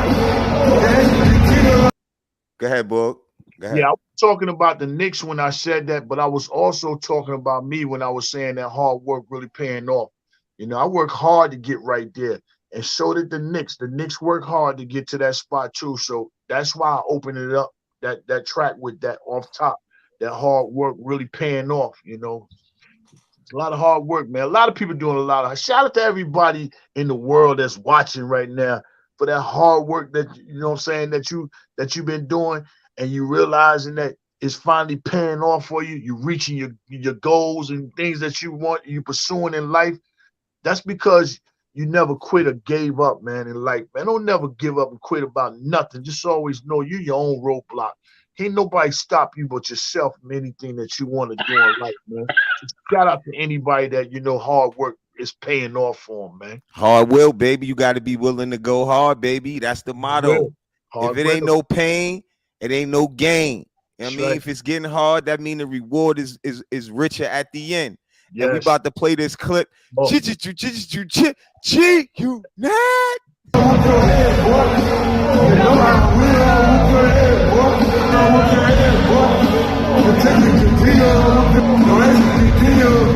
Two niggas in the front, two niggas in the back. That's four niggas right straight they red box. That voice in my head say fuck all these niggas. Then I start thinking I should build at everything. And my homies, they won't do whatever I want to. I say I won't eat this and shit, we won't eat too. Let's start a rap. Please get the money. With the signs on niggas been up there like punch. Let's run up on a nigga. On the floor. Tell him come up on this shit, but we start popping some more. See, man, it's over here. I got a full clip, ain't these dogs to be. I whoop your head, boy. You know how we all whoop your head, boy. With the back and shit, I whoop your head, boy. This is my footage, YouTube. I recorded this with the Galaxy Flip, sponsored by Canteen. You know what I'm saying? Make sure y'all know. Dope footage. Dope footage. Just a little something to show what we've been doing and just to show y'all some of the stuff we talk about. We got some footage of it. And I got a lot more on that in that business phone. I gotta start loading it up. It's like 50 videos in there, man. Shit. Mm-hmm. So many dope moments. Yeah. So many dope moments. I love you, hip hop. I love you, hip hop. Hey, Snoop was and crazy. Book, to show your moment that you actually is their top 3. Mm-hmm. That's fire. Because I thought about it when you said it, that I had it to be able to show it like that in real time. That's fire. The memory moments, man. Capture memory moments, man. All the time. That's why, like, you know, Corey, he rock with me. I make sure I take pictures of my baby, family, anything, you know, because, you know, I lost a lot of moments, memory times, you know, with my moms, with me doing time and stuff. And then we're coming home because my mom was ill a lot.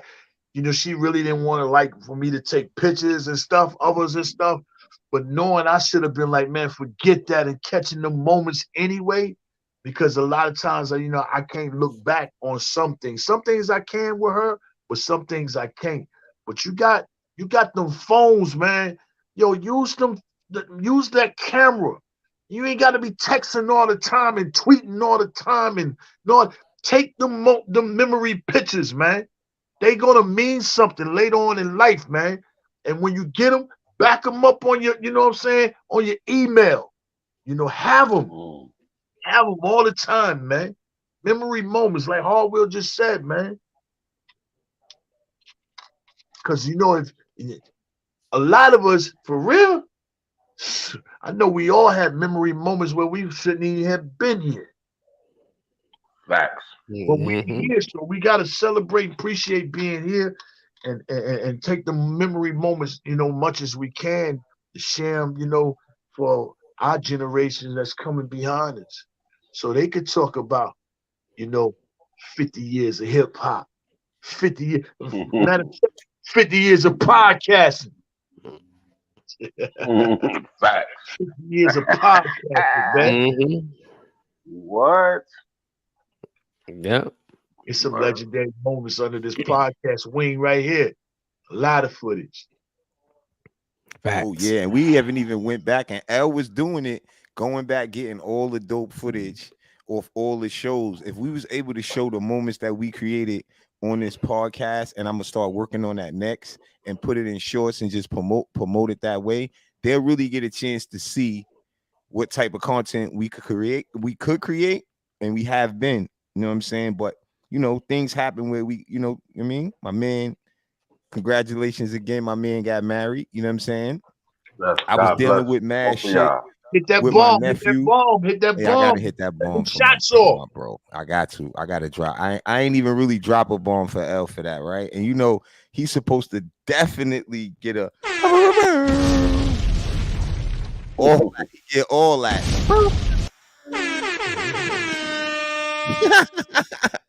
Congratulations again, bro.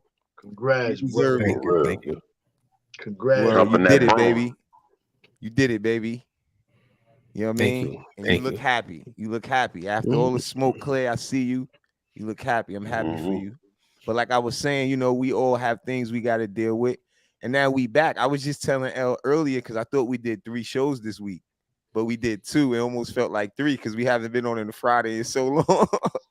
But it feel good to be here. You know what I mean? Like I remember when only 5 people used to watch. So I don't really care about that. I care about what I say and what other people say. And eventually it's going to resonate. You know how you could tell? Son pulled up in here, never seen him before. Said he's from Queens. Want to give his take. I appreciate that. People can say what they want. The people that run the show love shit like that. So when other people see it, they could do the same thing and talk and feel free. So he said he was nervous. Julia said she was nervous, but guess what? They did it. So now they're going to have more confidence. So people want to say whatever they want to say. That person feel good about their self. Just like when Corey Lee used to have his camera off all the time. Now look at my man right here. Camera on, talking his shit. That's what it's about. You know what I mean? People know his name. You know what I mean? And that's what I want everybody to come up here and do. Talk your stuff. And that's what, if you listen to what I'm saying, it's about what you say. If you don't have nothing to say, then don't say it. Wait your turn till your shit is fire and then spit it. You know what I'm saying? And then you'll get portrayed better. If you spitting weak bars and you talking too much, it ain't gonna resonate.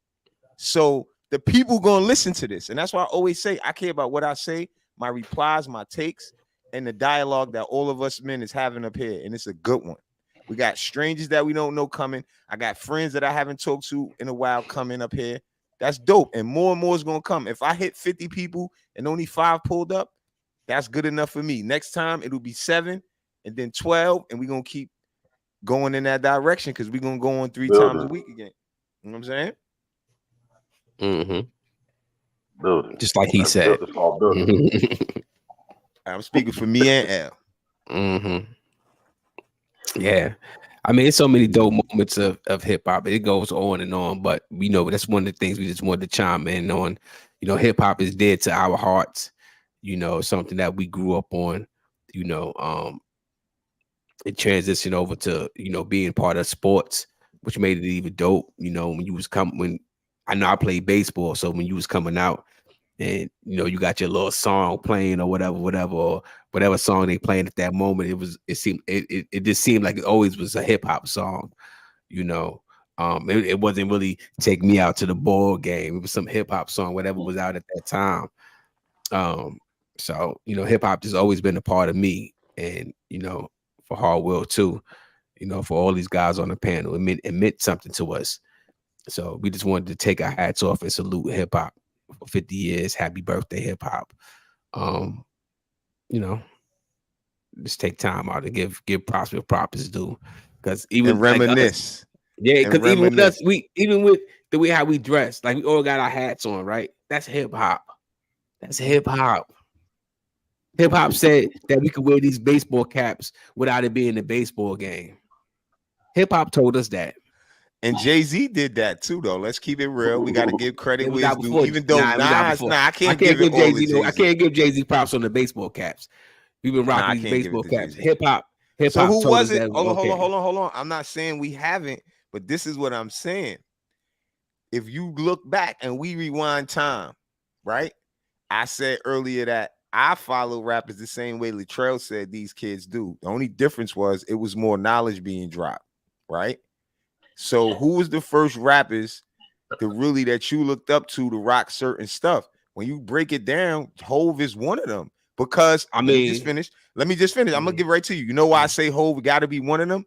Because how the game was, it was so commercial that you had to either have money, and like how Rockefeller and them was, to where he was seen more than somebody else that may rock the hat, but it was no phones, and it was only like the main MTV, the channels that where you could see videos at, you know what I'm saying? Where the other dudes that you may know about wasn't on. So the world say Jay-Z, they seen rock the cap, or Nas. It could be debatable either way, because Nas did NWA rocking their hats. I mean, Cats was rocking the hats before Hove came out. Like I would give Hove the button up era. You know, I would give Hove the button up. I agree with NWA on that. I can't give him the baseball cap look. That been out before, before. Yeah, but even NWA, hip hop made it. Hip hop made like it that cool when we was kids. How did you see NWA when we was kids? Tell me, you did not. They was out before. We lived in the same project. But they was out. We rocked our own hats. Where you think Hove got it from? That's what I'm saying. What I'm saying is, it was no way we could see, even though you might have saw a picture of Eazy-E or whatever somehow, or if we looked in magazines or whatever. It wasn't so accessible, is what I'm saying. So that's it was fine, more like you rock what you saw in your area. Hold on, let me finish. We didn't need Hove. Yeah, we didn't need Hove for the baseball cap. We saw in our area, and I ain't saying people in my hood didn't inspire me dress wise, but if you looked up the rappers that had more money, they inspired you, whether if you want to admit it or not.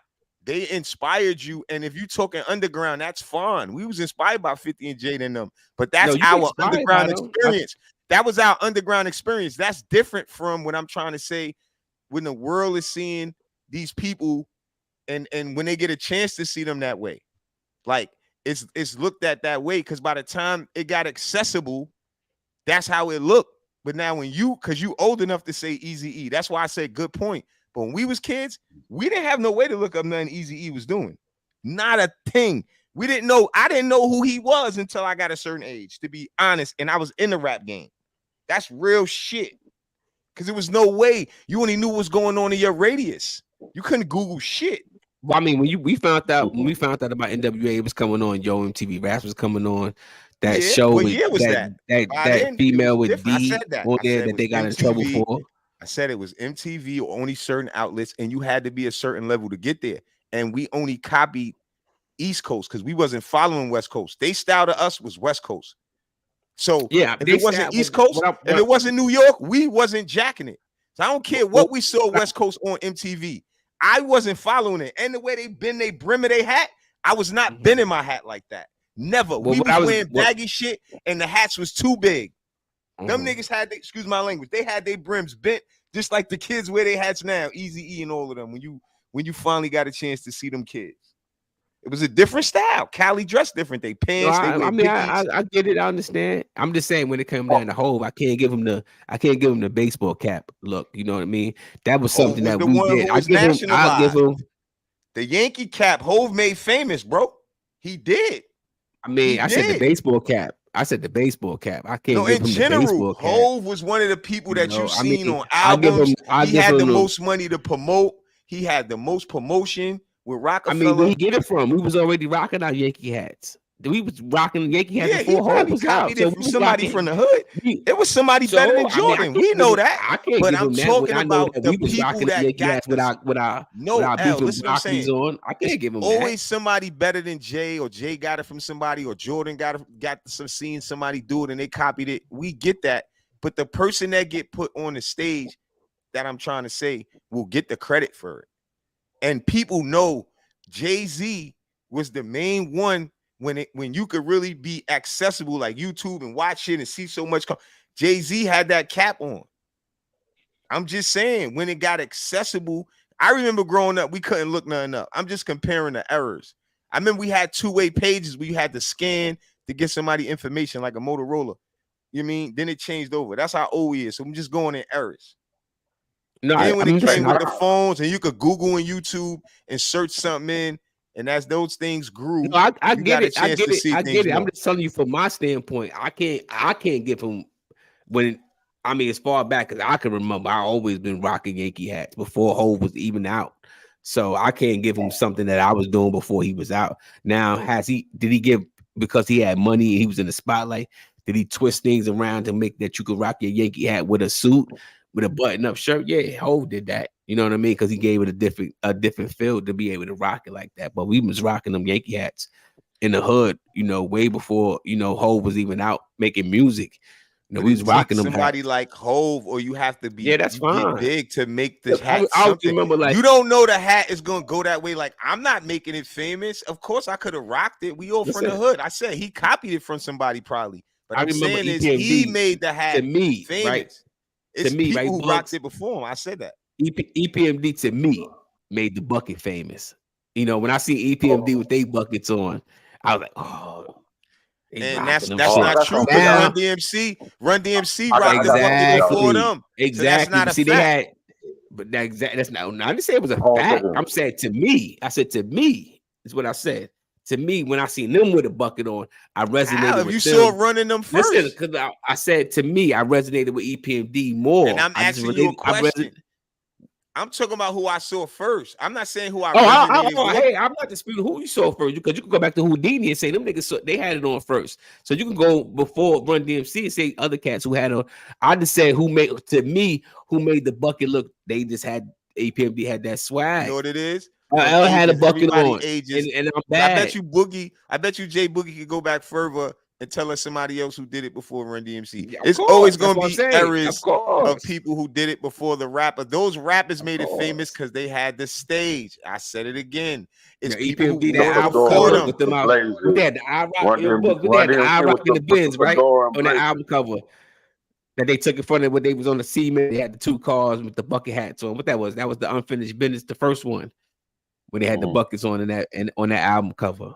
I mean, the album cover is historic. You know what I'm saying? So I'm just saying that I'm like, damn. He cool. He said NWA already. If you listening, see, I'm gonna start addressing y'all comments. If y'all start saying comments crazy, and y'all cool with me, but I'm gonna still fry y'all ass up because y'all ain't paying attention. I got something for y'all.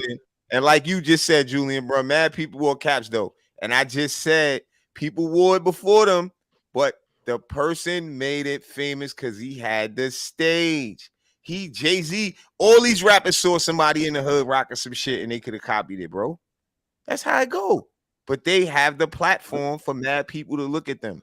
That's the difference. You ain't making them famous because you rock something. Fuck out of it. That's not it. What you did legendary. That's gonna be the whole question of the thing. Jay-Z did something legendary, so they're gonna get at him. He has more of a following than we do in the world. That's the difference. You can't use yourself as an example. I rock mad shit. That don't mean I made it famous. I didn't know it was gonna be like that. Yeah, I'm with you. I just was rocking it. I liked baseball it. caps. You know what I'm saying? And then when people not gonna follow me because I'm I'm not a rapper or I'm not famous. The world follow people who famous. They trending. They're doing it. I'm talking about even since back in the days when a rapper would wear a certain clothing line. Next thing you know, that brand blew up. FUBU. It's like Liquid. Exactly. Same shit happened with my brand. When Snoop, Dr. Dre, Eminem rock, we did 7 million in Magic. That's what happens, bro. I mean, I just can't give Jay-Z the Yankee cap. You don't have to. I didn't want to give it to him in whole. He rapped about it. I just wanted to make a point on it. Yeah, I just can't give whole that. I mean, that like Yankee cap is I just trying to make a point like what Julian just said. Jay gave it a swag. Jay-Z. They didn't need Jay-Z. Televised when Jay-Z got big.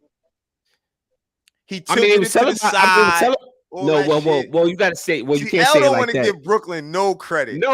It's not about Brooklyn. What I'm saying, I'm talking about the Yankee. I'm talking about the Yankee cap. See, it was already televised because the Yankee was a winning. They was a winning organization, so they didn't need Jay-Z to do nothing. The reason why Jay-Z rocked that hat is because they're a winning organization. The Yankees sell themselves. That's why the Yankees have no names.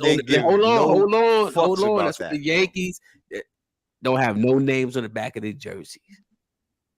The hood didn't give no fucks about that, bro. The Yankee hat sold more. The Yankee hat sold more when Jay-Z rocked it. I'm sorry. I'm not buying that. You could say the Yankee hat been sold because they got fans, but when Jay-Z rocked it, it sold more. They the number one franchise in all the world. You could say whatever you want, bro. He made that hat sell more because he's big worldwide. Come on, bro.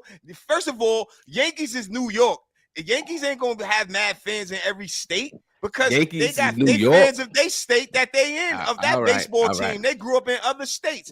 They like Jay-Z. It's getting late. It's getting late, bro. It's getting late. The Yankees is New York. The Yankees is the number one franchise in the world. Hard. I said most of the fans in other states rep their state. I didn't say no fans rep their state. The Yankee emblem is the most recognizable emblem in the world. Please, bro. If you're gonna try to say it, don't push what I said. Make a reply, bro. Go ahead, Corey. No, they didn't need Jay-Z for that, bro. I said he gave them more sales. Go ahead, Corey Lee.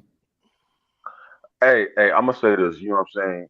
If you look at Shark Tank right now, and I can't remember what that brother's name is. If it wasn't for hip hop, he wouldn't be sitting on Shark Tank right now. And if it wasn't for LL Cool J sitting there, you know what I'm saying, blowing up Boo Boo. You know what I'm saying? And the fact that Flavor Flav, when they cut the sleeve off the shirt and tied down the piece of the thing, and Flavor Flav was rocking that cap. You know what I'm saying? That's just how stuff gets started. And just like y'all both of y'all correct. Y'all both not wrong. Y'all both right. You understand what I'm saying? It's just, you know what I'm saying? It's just two different types of interpretations of what you're saying. Run DMC rocking the fedoras with the leather blazers. You understand what I'm saying? You know, just rappers got so much influence, you know what I'm saying, to put it out here in this world. You know what I'm saying? So, you know, y'all both correct. It's just, you know, just a matter of opinion on your interpretation of being correct. You understand what I'm saying? So, I mean, I'm just using the team. No, it's like, for the Brooklyn Nets, you could say, yeah, Hov did that. But for one of the most recognizable organizations in all of sports, they didn't need Jay-Z. They win. That's the reason why they sell hats. No. So Jay-Z for the Yankees. But as a fashion statement, rocking it with your suit. Hov, absolutely, and that's what I said, and that's exactly what I said. And that's exactly what I said. It wasn't just Hov though. It was also Russell too, with the Air Force Ones, and you know what I'm saying, and the suit jacket with the collar open. You know what I'm saying? They all did it. You know what I'm saying? Fresh grooving, right? Yeah, you think you see a middle-aged white man rocking in the state of Georgia rocking a Yankee hat? You think he's rocking it because of Jay-Z, or is he rocking it because of the Yankees himself? Well, see, you know, that's where it separates from, and both point of y'all resonate, bro. But what like doing that, like when Jay-Z first started rocking that Yankee hat, you know what I'm saying? The Yankees already had a worldwide fan base, but he had baseball fans that outside in other places. Those are baseball fans. But with Jay-Z rocking that Yankee hat, it pretty much went into the hoods. You know what I'm saying? Into the streets. You know, I can't say of that. You know, that's what I meant. It had nothing to do with the baseball fans, but with the younger cats and everything. Not in talking about New York. I'm talking about worldwide in other cities and other states, in the streets, in the hoods. Because I'm going to give you one moment. Remember when PD Pablo got that award on the award show? He wore a New York Yankee hat. But he wasn't wearing that New York Yankee hat because of the Yankees. He was wearing that New York Yankee hat because really he felt like he was from New York and Hov was rocking them hats. He just carried it to the hip hop. Once the hip hop people helped the Yankees make a lot more money, in that situation. But I get where you're coming from. He ain't make it, worldwide to the baseball fans. But that Yankee hat, you see that Yankee hat outside in other states is more than any other baseball hat. It is in sports, even football or basketball. You see that Yankee hat is more. It's the number one franchise. When you cross over in the hip hop genre, it brings you more money. You got people who buy that Yankee hat that don't watch the Yankees at all because of Jay-Z. That's a fact. No one is saying that's a fact. You said that he got more sales. I ain't say nothing you saying. You said that. You said I'm saying what I'm saying. No, you said that. You said they more sales because he made the Yankee. I never used those words, more sales. You never. Okay. I will go and listen to everything I say. I bet you $100 live right now. I never. Like I said, I'm not going back and forth. It's already 2 hours. Eat your words. Don't talk that shit. You don't eat my words. I bet you $100 right now. I never said nothing about more sales. Who cares? How much you got? Stop lying then. Stop saying shit that I never said. So you gonna let me talk or back you gonna your cut words me up off? right now? I bet you $100. I ain't said more sales. I bet you will say that. You said because of Jay-Z, right? And I said no. The Yankees is the number one franchise in the world. Jay-Z made it sell more, and Boogie said, "Yeah, because of hip hop, nigga." Same thing. Made it sell more. Stop it. It sold more because of hip hop. He just said no. He said people women picked it up. You said sell more. The Yankees was winning. You act like I said Yankees was never selling. I said from the beginning we knew Yankees. I would never ever give Jay-Z that for the Yankees. I'm sorry. I would never ever give Jay-Z that for the Yankees. What Boogie said, it sold more, and people in Brooklyn all over that seen it didn't buy it because of Yankees. It was the hip hop community. That's a fact. Even Fabulous, certain people did that, bro. They don't follow the Yankee style. They follow hip hop.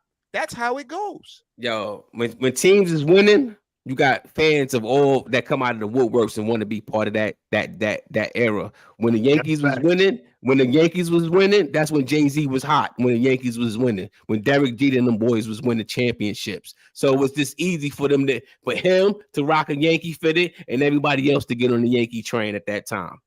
That's facts. We're not questioning the Yankees. That's facts. Status, bro. We said the Yankees sold more when it went through hip hop. That's all I'm saying. Shout out to the chat. I'm about to get up out of here. D Cool, whoever else is still here. Dope Show, Julian Blum, still Nick's Ron. Thanks for pulling up. Everybody that pulled up, Corey Lee, Latrell, Julia. Who else pulled up? That was it. I don't want to miss nobody. Who else pulled up? If you still listening, come back. Don't just come back to celebrate the 50. Come back. Dre pulled up. Yeah. Facts. All right, y'all. We about to get up out of here, man. Dope show, man. You know what I'm saying? Dope show. Thank you for having me on, fellas. Thank you for coming, man. No doubt, Lee. Appreciate you. And yo, like I said, we be back maybe over the weekend if we both got time. If not, we see y'all on Monday. Julian Blunt, Bobby Smurda made the Nick hat famous.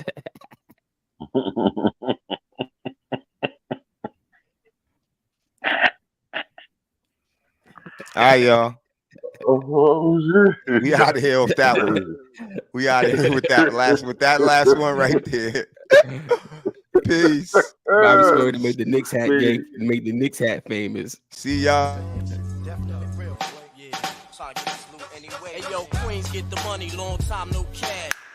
I have given it much thought.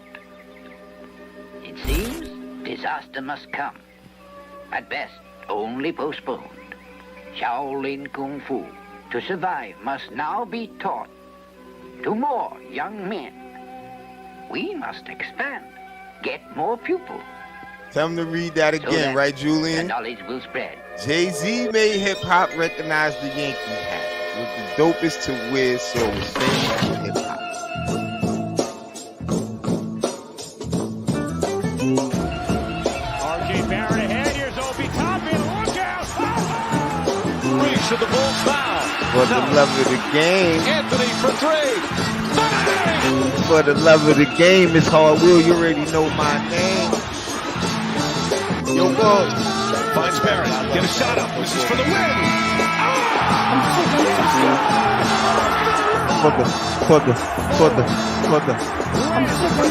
It's for the. We gotta lay cool. It's for the love of the game. It's hard. Will, you already Every know time my we turn around, you telling us to be cool. Shit, man, we tired. The same Shout out to my thing. co-host, Be Will cool. YL. Everybody We be who's too